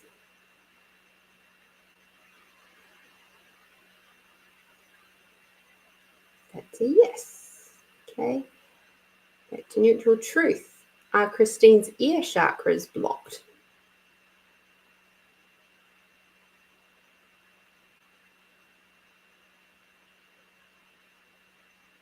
Yes. All right. So, out of all your main chakras, everything is fine. It's your ear chakras, and that'll be why. And the reason why I asked that was because you got the listening chakra card, and that's why I asked. Truth, are there ear chakras? It's like, yes, there are. And are yours blocked? Yes, they are. Okay. They're either partially blocked, I would say. It's not fully blocked, they're just partially, which is making it more difficult for you to hear. It's making it more difficult for you to hear yourself, hear your inner wisdom. And it's also making it more difficult for you to hear and bring in the wisdom or the shifting that you're doing a lot of right now. So I would and when we have difficulty in hearing, whether it be from an energetic or a physical hearing, what happens is that we get mixed messages inside our brain. We don't hear properly, so therefore our brain tries to make up the difference, and then when you try to interpret that, it comes out befuddled and weird. You see this a lot with elderly people who can't hear very well, and then they get confused as to what you're talking about, because what they think they hear and what you actually said are two very different things. So energetically, when our ear chakras are not open and flowing well, it does the same thing with the energies. We get confused, we get lost, we get like, things that just don't feel correct. And it also makes it very difficult to express things. Like for me, if my ear chakras were blocked, it would make it very difficult for me to comprehend what your guys' teams are talking about, because I have a lot of clairaudience already. So just something to think about. Your question now is, how do we know when to listen to others if they're fear-based to make higher wisdom decision making? Come back to yourself. Always, always, always, always come back to you. So I know that I've taken you through the 3 different ways that I use to check. So to remind you, I use the light and heavy tool. What's always true for you will always make you feel lighter. What's not true for you will always make you feel heavier. I also use my pussy awareness. I also use my body as a pendulum. So those 3 things are all body. They're not tools. They are my body. It's my awareness, my body. And if any of those are not agreeing with the other, if any one of those 3 things, especially if I've got to make big choices, are not in alignment, I ask more questions, because there'll be some part of me that's more aware or is aware of a different aspect than the others. Okay, so just keep coming back to self. Come back to what is true for you. It was something that, as I was growing up, I used to get this a lot. I don't know why you bother to ask me for my advice, because you just go ahead and do what you want anyway. I used to get judged for that a lot, rather than going, these days, if I had come across somebody that was doing the same things, I'd be like, well done for seeking a few different people's points of views, and well done to you for choosing what works for you. Okay, so well done for seeking different points of views, and now you have to choose what works for you. Not because someone else told you to, not because somebody else said, this is how I do it and you should do it too. I don't do that. I just say, this is what I choose. This is what has worked for me. Have a play. See if it'll work for you too. If it does, cool. If it doesn't, cool. We'll find something else. Maybe I've heard about something else, or you've heard something else, and you get to share that with me, for example. I love it. This is the beautiful thing about being alive in this day and age, is that we can have this collective sharing. It's a beautiful thing. So thank you. Mwah. You are not as blocked as you think you are. You are not as messed up as you think you are. You are actually really, really doing well. And it's time to just enjoy being you in your body. Okay? You got this, love. You got this. And don't listen to other people's fear-based stuff. Just as a hint. Fear-based advice never, ever works out well. Ever. I think good old COVID times taught us that.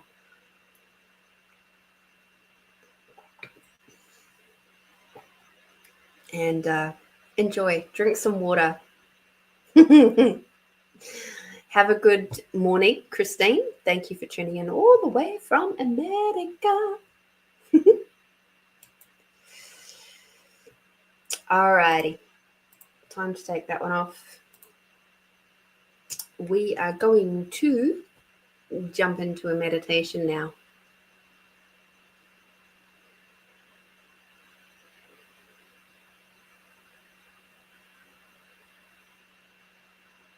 Okay. Oh, Tamara. Ooh. I was going to do a meditation now, but for you, because you're a consistent, Find You Fridays crew member,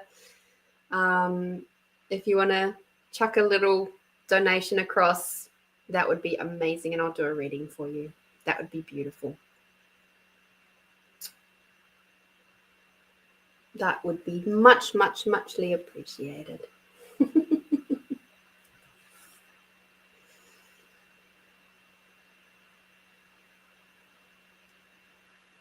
Yay. Vanilla and Pie, hello. Thank you for coming and joining us. Appreciate you.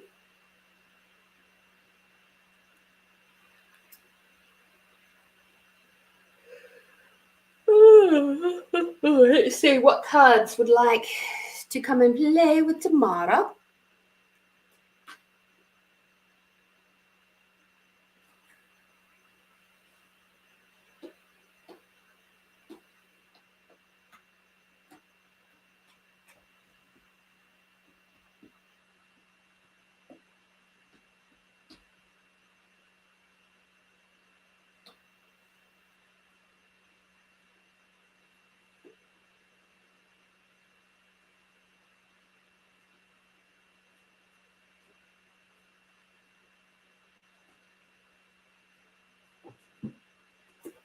Nighty night, Melinda. Hope you have a fabulous day at work tomorrow. Remember, peace and ease to you, everybody. Gentleness. Breathe. Breathe. You're amazing, Tamara. Isn't technology wonderful? It's just so good.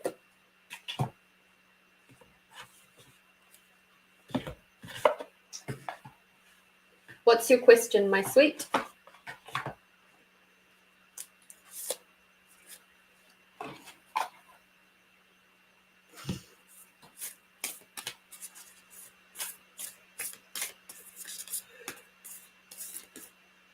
Ooh, hello, team. Hi. Welcome. Whew, got instantly hot. It's night time. It's supposed to be cooling down, not getting hotter. What are you doing to me, Tamara? Oh, dear.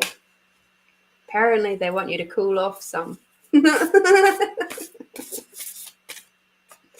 Joking.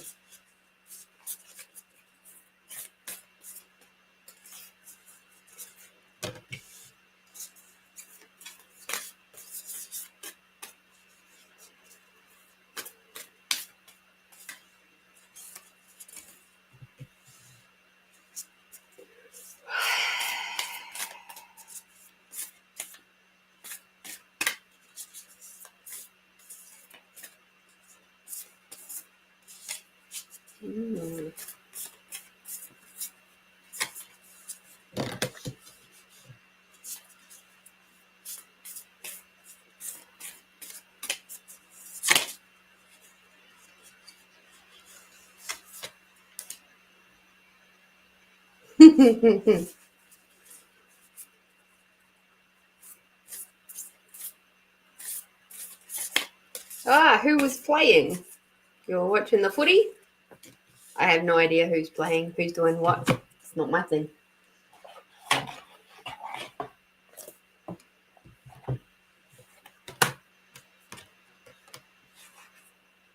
But I do appreciate that it is other people's thing.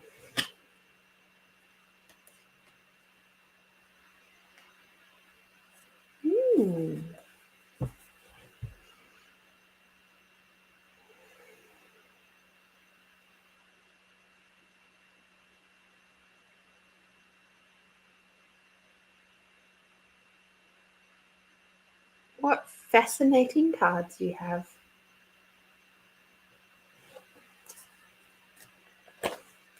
Fascinating cards. Okay.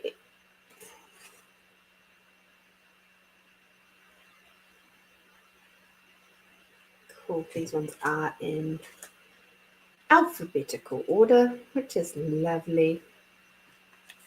Okie dokie. So you got the Great Eastern Oracle deck again. So that is pretty cool. And your first, it was an Adelaide Crows game. They lost. Oh, poor Crows. I think they won the last game that they played. Do I remember hearing that? Because I was gonna give Simon some shit about it.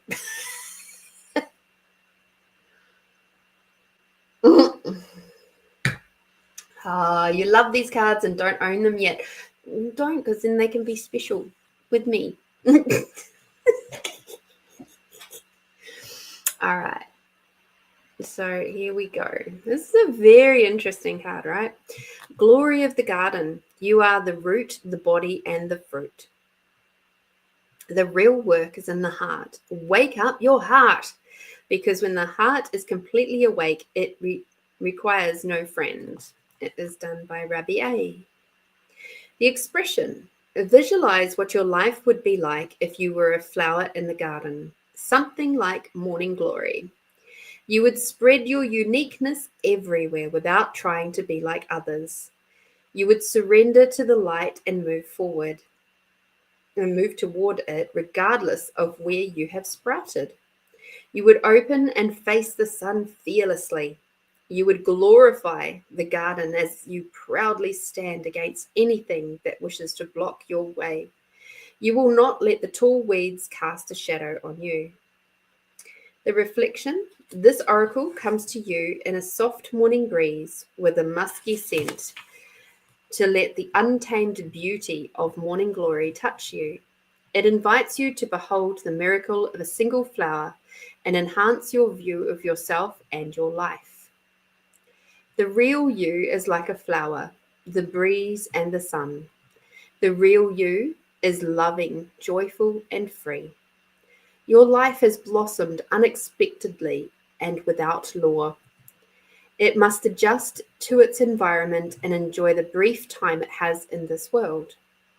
The morning glory does not want to follow others' directions about how to bloom. She simply opens and turns towards the light that makes her beautiful. You have been similarly created as the master of your universe. Your destiny is of your ruling. You are in command of yourself, no matter what anyone tells you, advises you, or offers you to change your course. You are already surrendered to a love that makes you the master of your destiny. Be confident of yourself. Glorify the garden of your being through the graceful bending of your stems and the harmoniously tinted nuances of your blooms. Stand tall as the glory of the garden of your world. Your mantra. I love myself. I really love who I am. I really love my life. I love the divine self within me. I am having my own experience just like the morning glory. What an amazing card. Absolutely amazing card.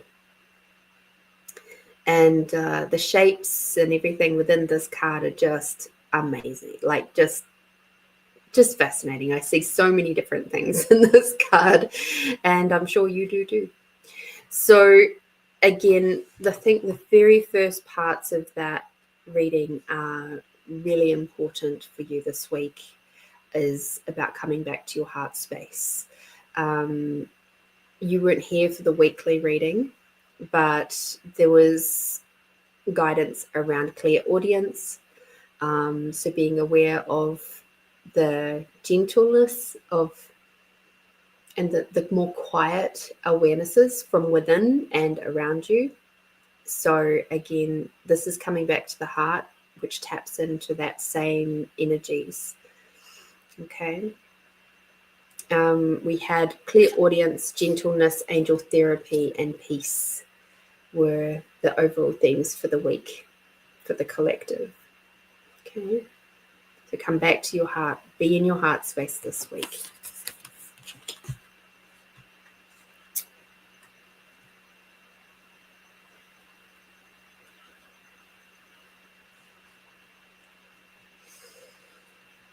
Okay. Your next card. This is really fascinating. Ties in beautifully to the previous card. It's called Life's Purpose. Experience the reality of ecstasy. Love is the goal. Life is the journey. Osho. Expression. Picture yourself sitting on a mountaintop, observing everything around you. The spirits of ancient sages surround you. They are lovingly guiding you on the journey of your life.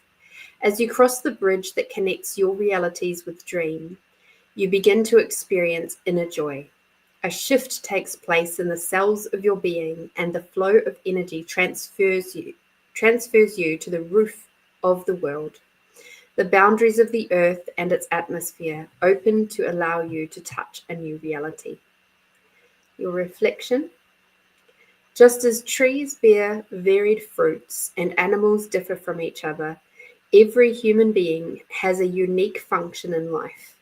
The way to discover that function is not through thinking or planning. You have to move into it. The further you go along the way, the clearer everything becomes to you. To begin on the journey, find out what it is that you truly love. The guide and the navigator are you. The directions are hidden inside of your heart. The directions are hidden inside of your heart. That first card. Come back to your heart. The path is about living, experiencing, learning, and growing. As you continue the journey, you come closer to living what you love. This oracle assures you that pure love is already within you as a gift and a grace to awaken you to your essence. And it is calling you to the creative play and journey of the spirit. Seek your hidden potential to find out who you are and what you need in life. Accept the world as it is and trust that everything is as it was meant to be.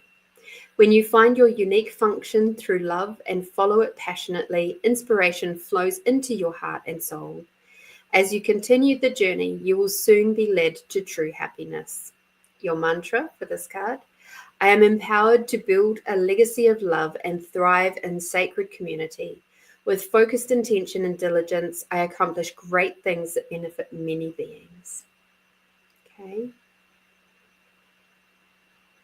There's going to be some really big, beautiful, heart-opening moments this week for you. And with that is going to come that real deep inner knowing of your life's purpose. I get the feeling that you've already sort of tapped into part of it already. But this week, it's going to get really crystal clear.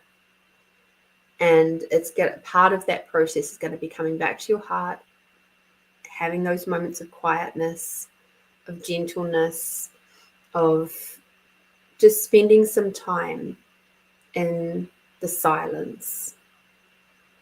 And there was a tip earlier in the evening where we were talking about, even if it's just for that moment while you have your cup of tea and everything gets turned off, or at least quietened, put your phone on mute or do not disturb, put all the music, the technology, everything quiet, and just be with your cup of tea.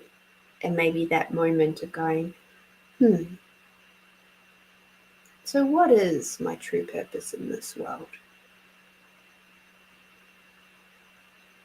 And just quietly listening.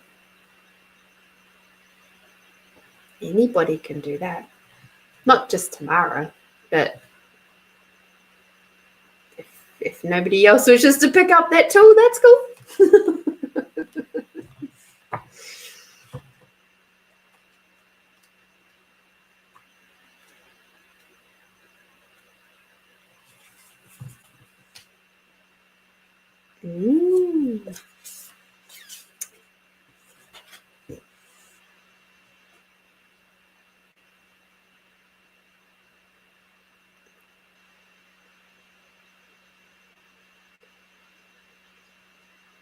All right.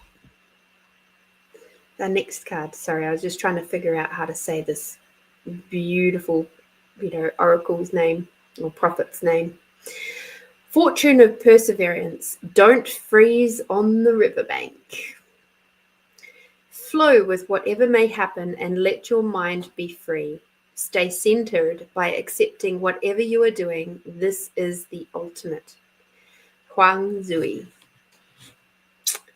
Terribly sorry if I've said that name wrong. The expression. Imagine that you are a drop of water flowing in a river called life. When you are in the middle of the river, you flow faster, have more power, and know your ability to create your path. You may be blocked from reaching the middle of the river by the attachments you put in your way. As those attachments increase, your flow slows until life becomes cold and weary. Then joy and the excitement decline, and you begin to freeze on the edge of the riverbank. Being in the middle of the flow does not mean losing what you have. When you are not attached to what you have, you will be lighter so you can flow more freely. Your reflection. If you feel like you are not getting where you want to be, you might be sabotaging your success. This oracle guides you to step outside your comfort zone and generate the change necessary to achieve your goals. You don't require to take major risks. Begin by taking small risks so that you are propelled in the right direction. Be unafraid of failure. Focus on important tasks and then rely on what you have the power to do rather than counting on others. Avoid being frozen in fear by having confidence in yourself. Persevere until you reach the center of the flow in your life. When seeking a goal, your experience teaches you step by step through the mistakes you make. As you surrender to the flow, your uniqueness and creative power are revealed. Perseverance provides you with the power to face whatever comes your way and patiently wait for the appropriate moment to take action. As you faithfully follow through, new ways will open and you will be guided towards many opportunities and blessings beyond your dreams. Your mantra. I persevere and live with trust, patience, determination, tender affection, and intention to be in the flow. So be it. And as I am looking at this card, what I see is a really beautiful abstract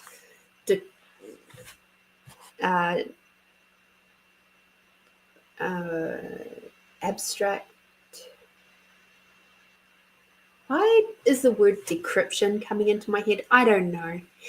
Anyway, visualization of kind of like how your chakras flow.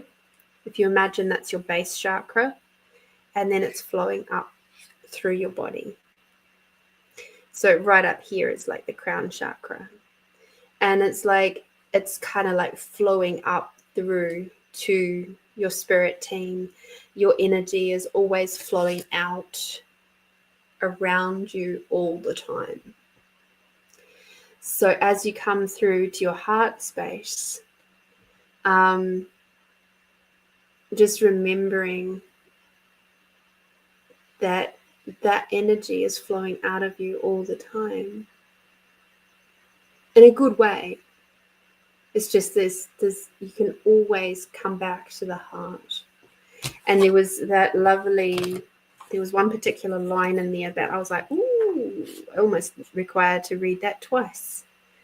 As you surrender to the flow, your uniqueness and creative power are revealed. Your uniqueness. So this week is going to be about coming back to your heart, coming back to your uniqueness, and really fine-tuning and honing in. That was the word I was trying to find. Hi, Paul. Lovely to see you. It's lovely to have you joining us. I can't see you. I don't know why I said that. Your uniqueness, the thing that makes you sparkle differently from others. That's what you're going to like really ding. Like for me last year, I did that test. It was just a free test on what is your female archetype. And when I spoke about it on the show afterwards, it was like I found out that I was the mystic. And as soon as I found out I was a mystic, and then I was, you know, who it was related to, and I was just like, well, duh. That absolutely, totally and utterly makes sense. Okay, I get it now. So for me, my uniqueness is about creating peace and ease with others, and also about sharing wisdom. And with that wisdom is that, like in my workplaces, for example, I've always ended up in leadership positions or training type positions, always, whether I like to or not. And whether it was part of my role officially or not, it's always been there. And that is one of the things about being a mystic. It's just naturally comes in. So whatever it is for you will be coming through very, very strongly this week. Along with that, this last one is just to kind of give you a little bit of a nudge.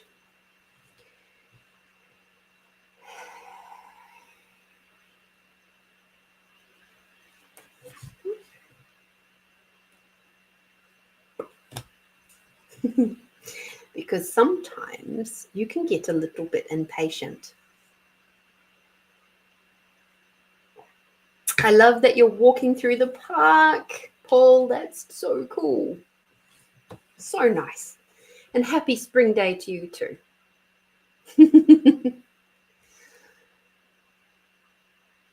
I find this card to be, again, so fascinating. And I'm going to show you all of the cards together in a moment. Turn frustration into success, or to success, heroes are conquerors of pain. Out of suffering have emerged the strongest souls. The most massive characters are seared with scars.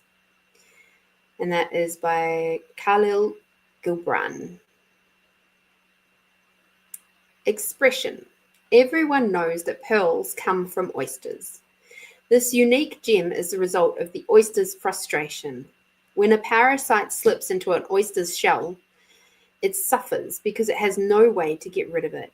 Out of frustration, it encases the intruder in a thick, smooth coating that hardens layer after layer until it becomes a shiny gemstone of beauty. The oyster is forced to protect itself from suffering, and a precious pearl comes to be. Reflection. Unexpected matters may have caused your reality to fall short of your dreams. Your vision of what you want is clear, but life does not look the way you want it to. The cause of your frustration is a sign or reminder that reveals what is to come. This happens because you are longing for the result without the frustration of being where you wish to be. Would you lack the momentum to try harder? Past failures and frustrations have set the foundation for a change in your approach that will lead to success. The Oracle wishes you to recognize your frustration as a temporary blip or interruption, but know that it is not a fixed response that blocks your progress. Trust your process, the same way the oyster accepts its natural limits and draws on its inner resources to create something exceptional. To fulfill your dream, use new ideas and acquire additional skills. Do not just give up because you are frustrated. I'll read that again. Do not give up just because you are frustrated. Have faith in yourself and know that you will find peace of mind when it is the right time. Your mantra: I let go of what frustrates me and make changes and adjustments that align me with my inner spiritual growth. So, as I said, I'm going to hold these up. This one, and this one, and this one, and this one. Okay.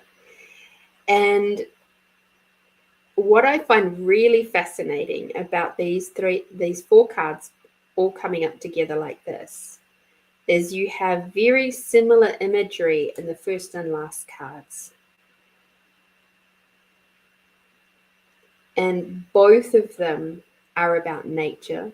Both of them are describing to you ways that you can tap into your own magic, and also describing to you, all of them are describing to you this week how you are going to be tapping into your heart space and finding your unique part that is you. Okay?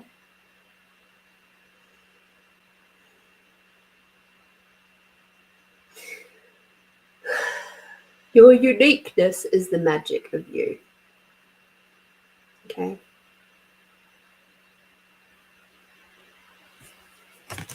Beautiful. Absolutely beautiful. And this card. Let's have a look at your yummy card. Woo! Good gracious. You've got cards flying all over the place.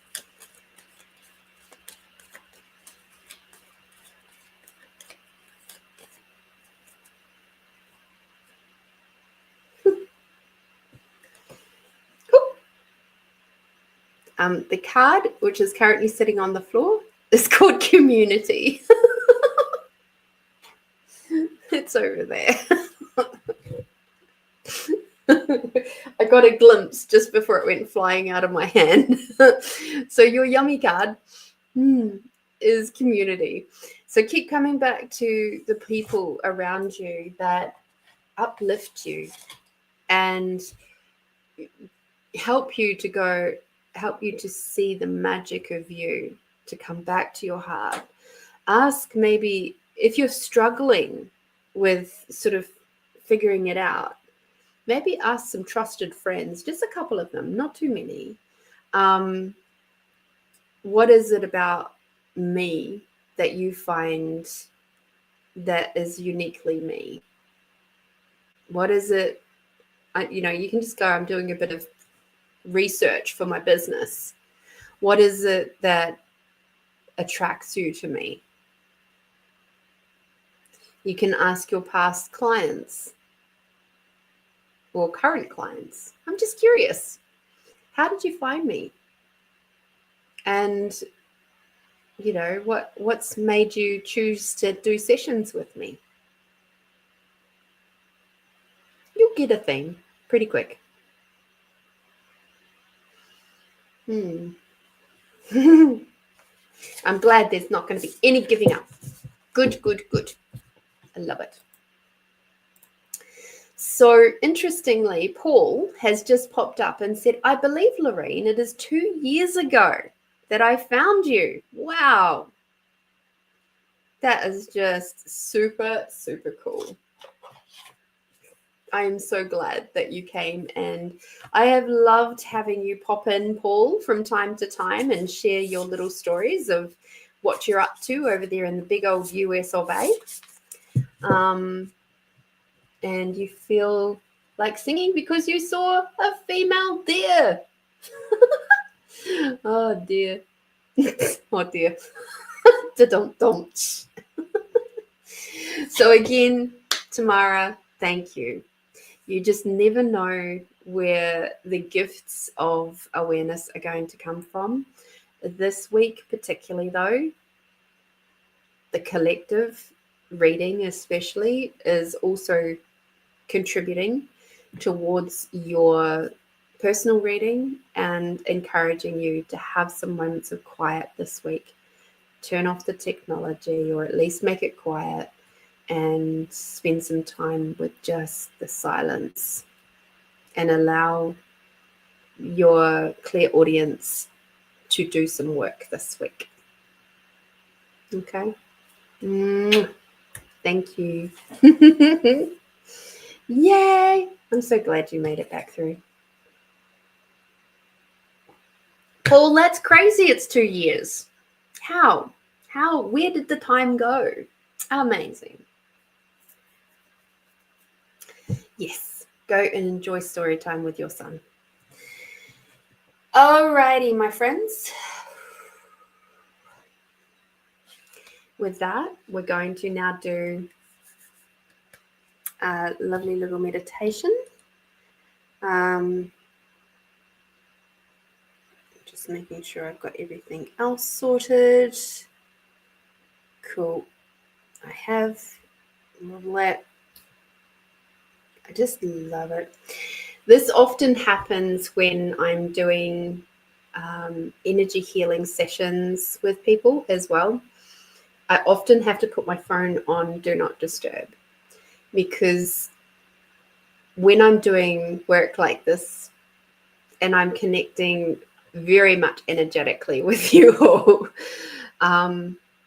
a lot of people in my world who I am, tapped in with, as we all are tapped in with our loved ones, they start feeling that energy. They perceive some of that energy too, and they start popping up and going, hi, and oh, this idea, and oh, I want to share that with you, and oh, it's so funny. And I often find that there'll be other times throughout the day where everything will be dead stone quiet, like the crickets are louder than the messages from my friends. But as soon as I'm doing energy work, all of a sudden people are just going ping, ping, ping, ping, ping, ping, ping. And I'm like, that's so cute. You guys are all aware, even if you don't realize it. So it is funny. It makes me laugh. And that was some of those little ding dongs that, like ding dongs, some of those noises from earlier. Those people popping up going, hi. Oh dear. All right. So we're going to do our meditation now. And with that in mind, I'm going to chuck my phone on Do Not Disturb so that we get no more funky message noises coming through while we're doing our work. So given that we are being encouraged around clairaudience, gentleness, angel therapy, and peace this week, I'm going to do a little bit of work with you around your ears. And this week with the ears, good night, Terry. With the ear stuff, you might, with this listening and going through this particular healing meditation together, and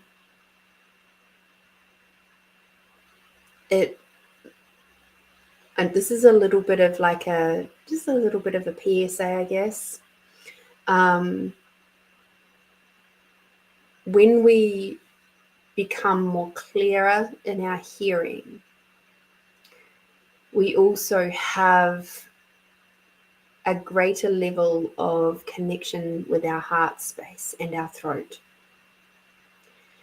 And with that comes the responsibility of listening to our internal wisdom, as well as our spirit team, as well as listening to, and I say listening to, the energies around us. So be aware that with this particular meditation and the week to come, you might find that your body is going to, or may respond in different ways than you have been used to, because of your awareness to what is happening around you and within you has heightened. Okay. If it gets too much for you during the week, you can ask for that capacity to quieten a little. Okay. You always have the choice to do that. There have been times in my development where my awareness of, say, gosh, anything, but one of them was my awareness of entities. And I asked for that to quieten a little so that I could just kind of get used to that, working with entities and how that was to be developed. And it was just like I gained a bit more strength and a bit more strength and a bit more strength. And so now I just have specific boundaries with working with entities, in that I have specific open hours and close time. I have very, very firm office hours these days. So if I am resting or sleeping, there is absolutely zero entities allowed in my space. Zero. And that's a very firm boundary that I have, because I require my rest. So the only entity allowed in my space is me during those times. And that very much came into force when I had some very specific training around that, and my awareness of entities went through the bloody roof, and they started basically, I ended up falling out of bed almost every night for a week, and it was becoming very, very intense. Okay. So, Paul, we have up in the 60s today. I love it. Almost time for the AC. I'm not sure what that is in degrees Celsius, but congratulations on the 60s. That's lovely. Enjoy being a nut. It's a fabulous thing to be. Okay, so let us begin. Close your eyes, take a big deep breath in and out. We're going to go up to theta for this one. So imagine that there is a bright white opalescent light shining into your heart space, moving down your body, down your legs, down through your feet, down through the center of Mother Earth, and curling around and moving all the way back up again, through all the crystalline layers, through your feet and your legs and your torso, all the way out, and creating a big bubble above your head. Now imagine that you're inside that bubble. And now your bubble with you in it is floating up higher and higher through the dark light and the light, through the rainbow jelly-like clouds and the pink misty clouds, through the big, big opening that is your opening to the seventh plane, to the theta plane. Go through that opening until you're completely surrounded by the bright white opalescent light of unconditional love.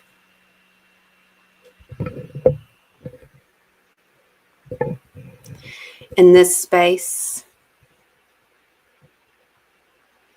you have the possibility of instantaneous healing.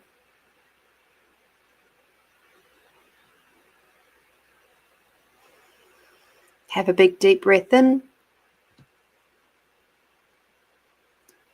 and out.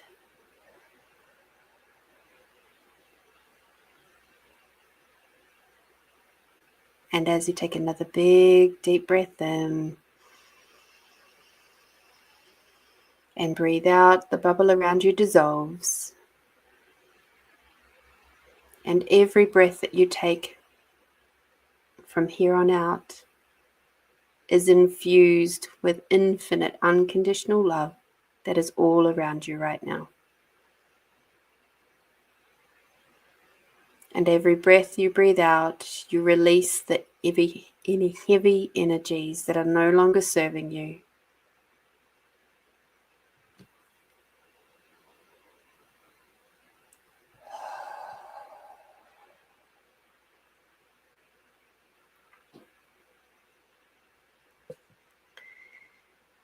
And now we're going to focus on the ears and the space around your ears.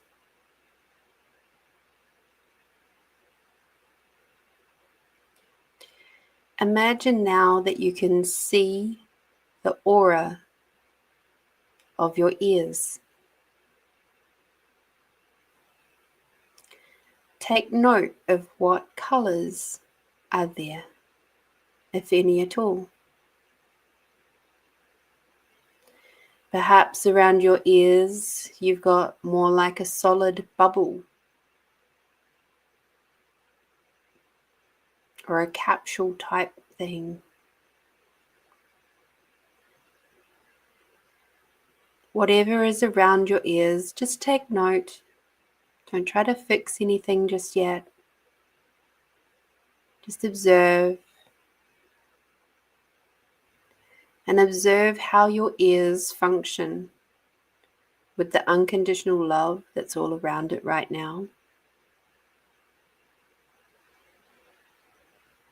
How your ears function with your own energies.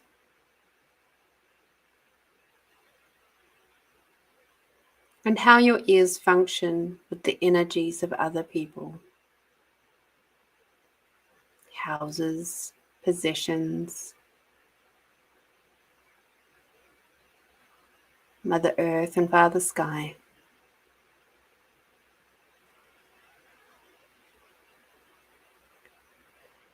And even to a degree, your spirit team.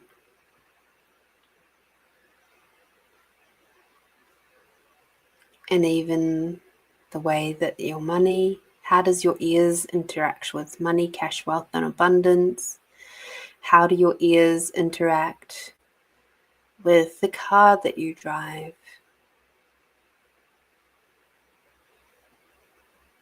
Or the transport you take? Or your technology?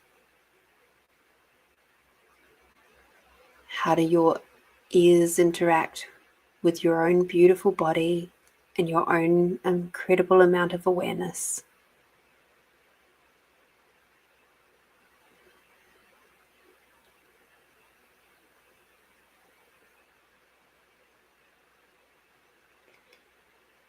And now, with your permission, I would like to open up your ears for clear audience capacities to flow with more ease, so you can freely hear, perceive, know, be, and receive the knowledge, the wisdom, the intuition, the energy that is all around you in a way that is contributing to your highest and best.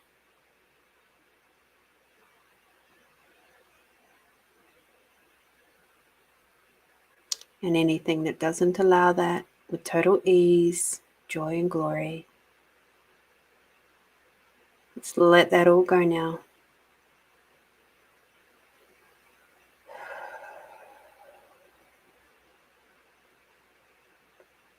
Beautiful. And now we're going to bring the beautiful unconditional love up through your body. Imagine that this bright white opalescent light is shining and swirling around your feet.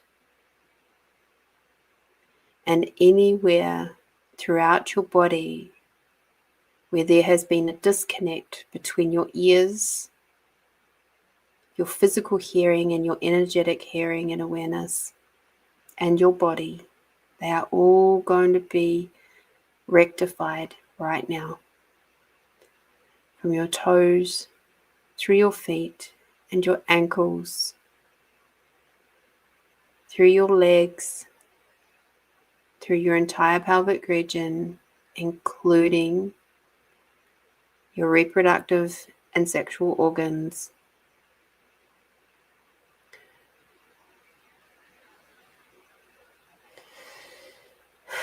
through the entire pelvis, in the belly, where so many emotions are stored, where we try to override our awareness and not listen to what our body actually truly requires. And we try to stuff it down with food, alcohol, medications, instead of listening deeply, intimately to what the body and our stomach area is trying to tell us. What the body and our reproductive organs are trying to tell us. Moving up through with the bright white opalescent light through your heart space. Opening up the channels so that you can listen with more ease to your heart. Not only your physical heart, but your energetic heart. So you can hear your awareness of your heart with more ease. The bright white light of unconditional love is coming through the rest of your chest, in your back and your shoulders, down your arms to your hands. Your hands have an incredible amount of energy flowing through them all day, every day, both receiving and gifting. How often do you listen to the awareness of your arms and your hands? How often do you listen when your hands and their energy centers are telling you this is not for your highest and best? This moment of being on your phone, this moment of driving your car right now, this moment of eating this food right now.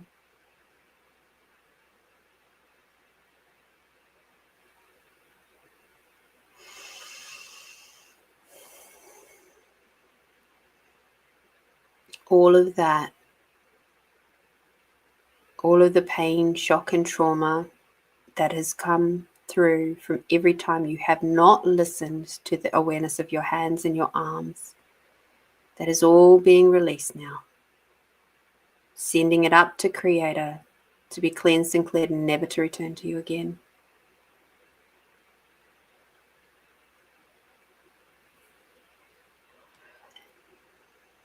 Releasing all the shock, trauma, and heartache from your throat and your neck, where you haven't listened to your voice, or where your voice has felt smothered and you've been unable to voice your awarenesses. All of that is now being released from your body.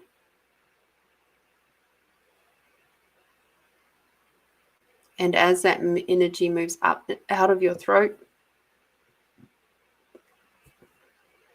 through your mouth, your jaw, your gums, your teeth, your lips, your tongue, your nose, your eyes, everywhere that you have seen what is going on and still not listened, that is all releasing out of your body now.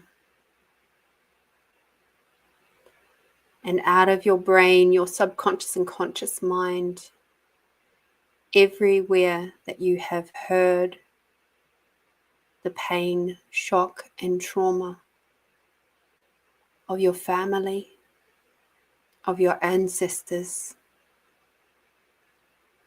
coming through your DNA or having lived with it and through it,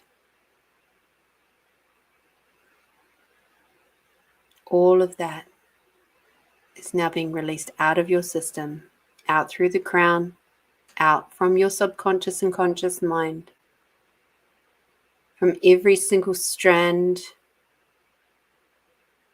and point on your DNA.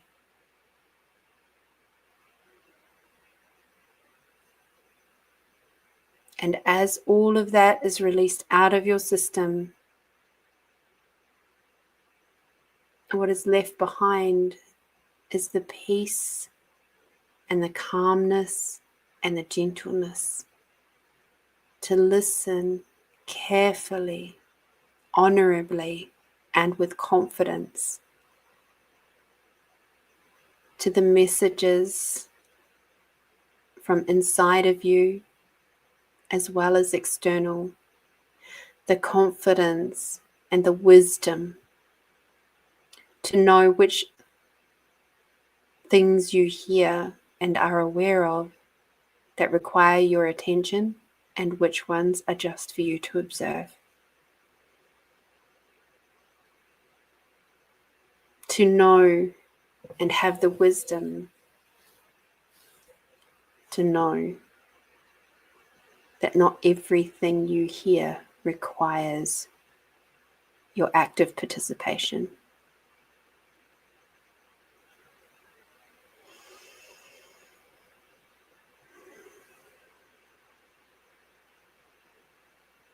Become aware of your ears now.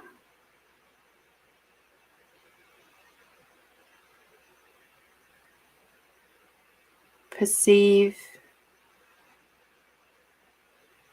they may be shifting energetically and moving around. They may have a slight ringing in the ears.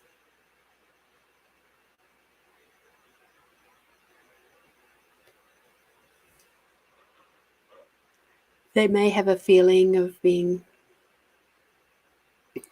slightly blocked, as if you've had an air pressure change. Take a couple of moments to swallow.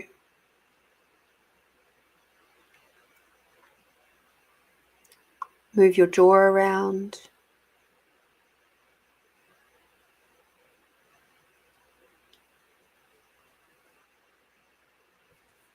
Move your tongue.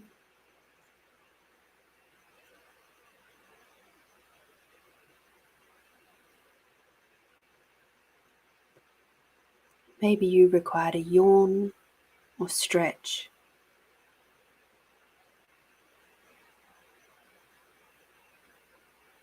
Listen to your body. It will tell you what you require to do. It may require you to do nothing at all, as you are already clean and clear and calm and peaceful. And if that is the case, well done. For those of you who have still got a little bit of ringing in the ears, etc., keep sending that unconditional love through the body, from your feet all the way up, cleansing and clearing anything else that we have not mentioned, sending it up to Creator to be cleansed and cleared, never to return to you again. Any other shock, trauma, and heartache from all the times where you have not listened to you. or other people have not listened to you and your awarenesses. And that then caused you to feel suppressed.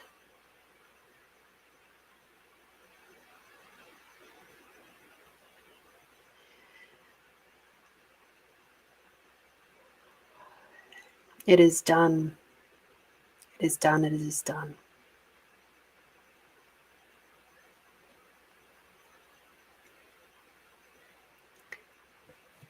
Energy break. And now imagine that there is a lovely shower of beautiful bright white light showering all over you, just washing away any other little fragments and just giving you like a really big, beautiful, warm hug from the universe, from the goddess, from creator, whatever you wish to call it. Just sparkling all that lovely energy down and over your body.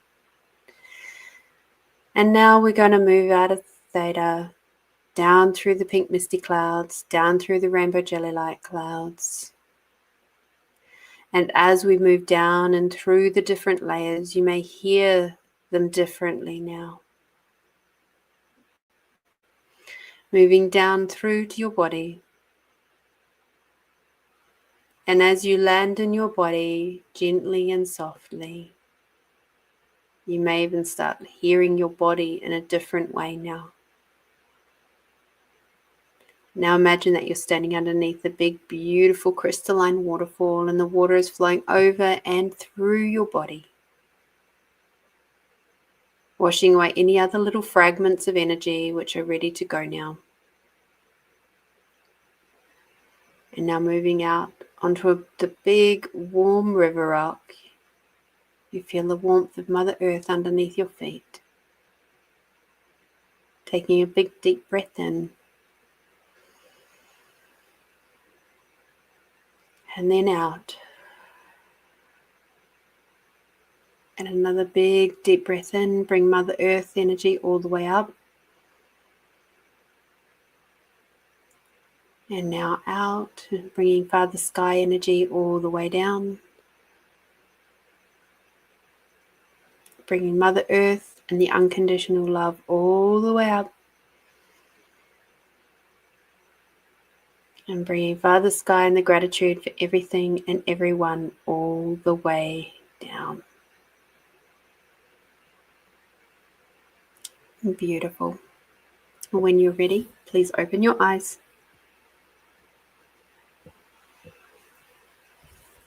For self-care, please now drink some water and have a little salt.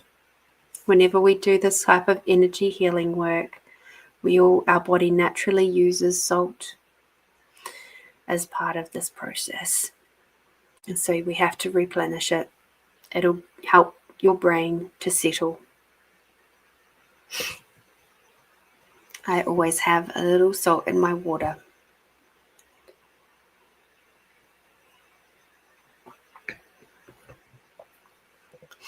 I hope you enjoyed that as much as I did.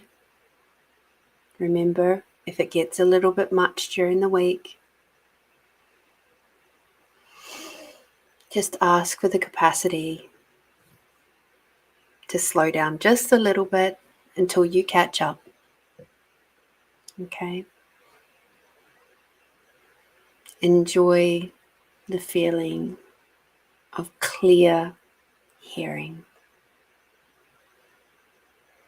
And a clear hearing between you and you. Your heart, your mind, your body, your being. You are an incredible piece of magic that is walking this glorious earth.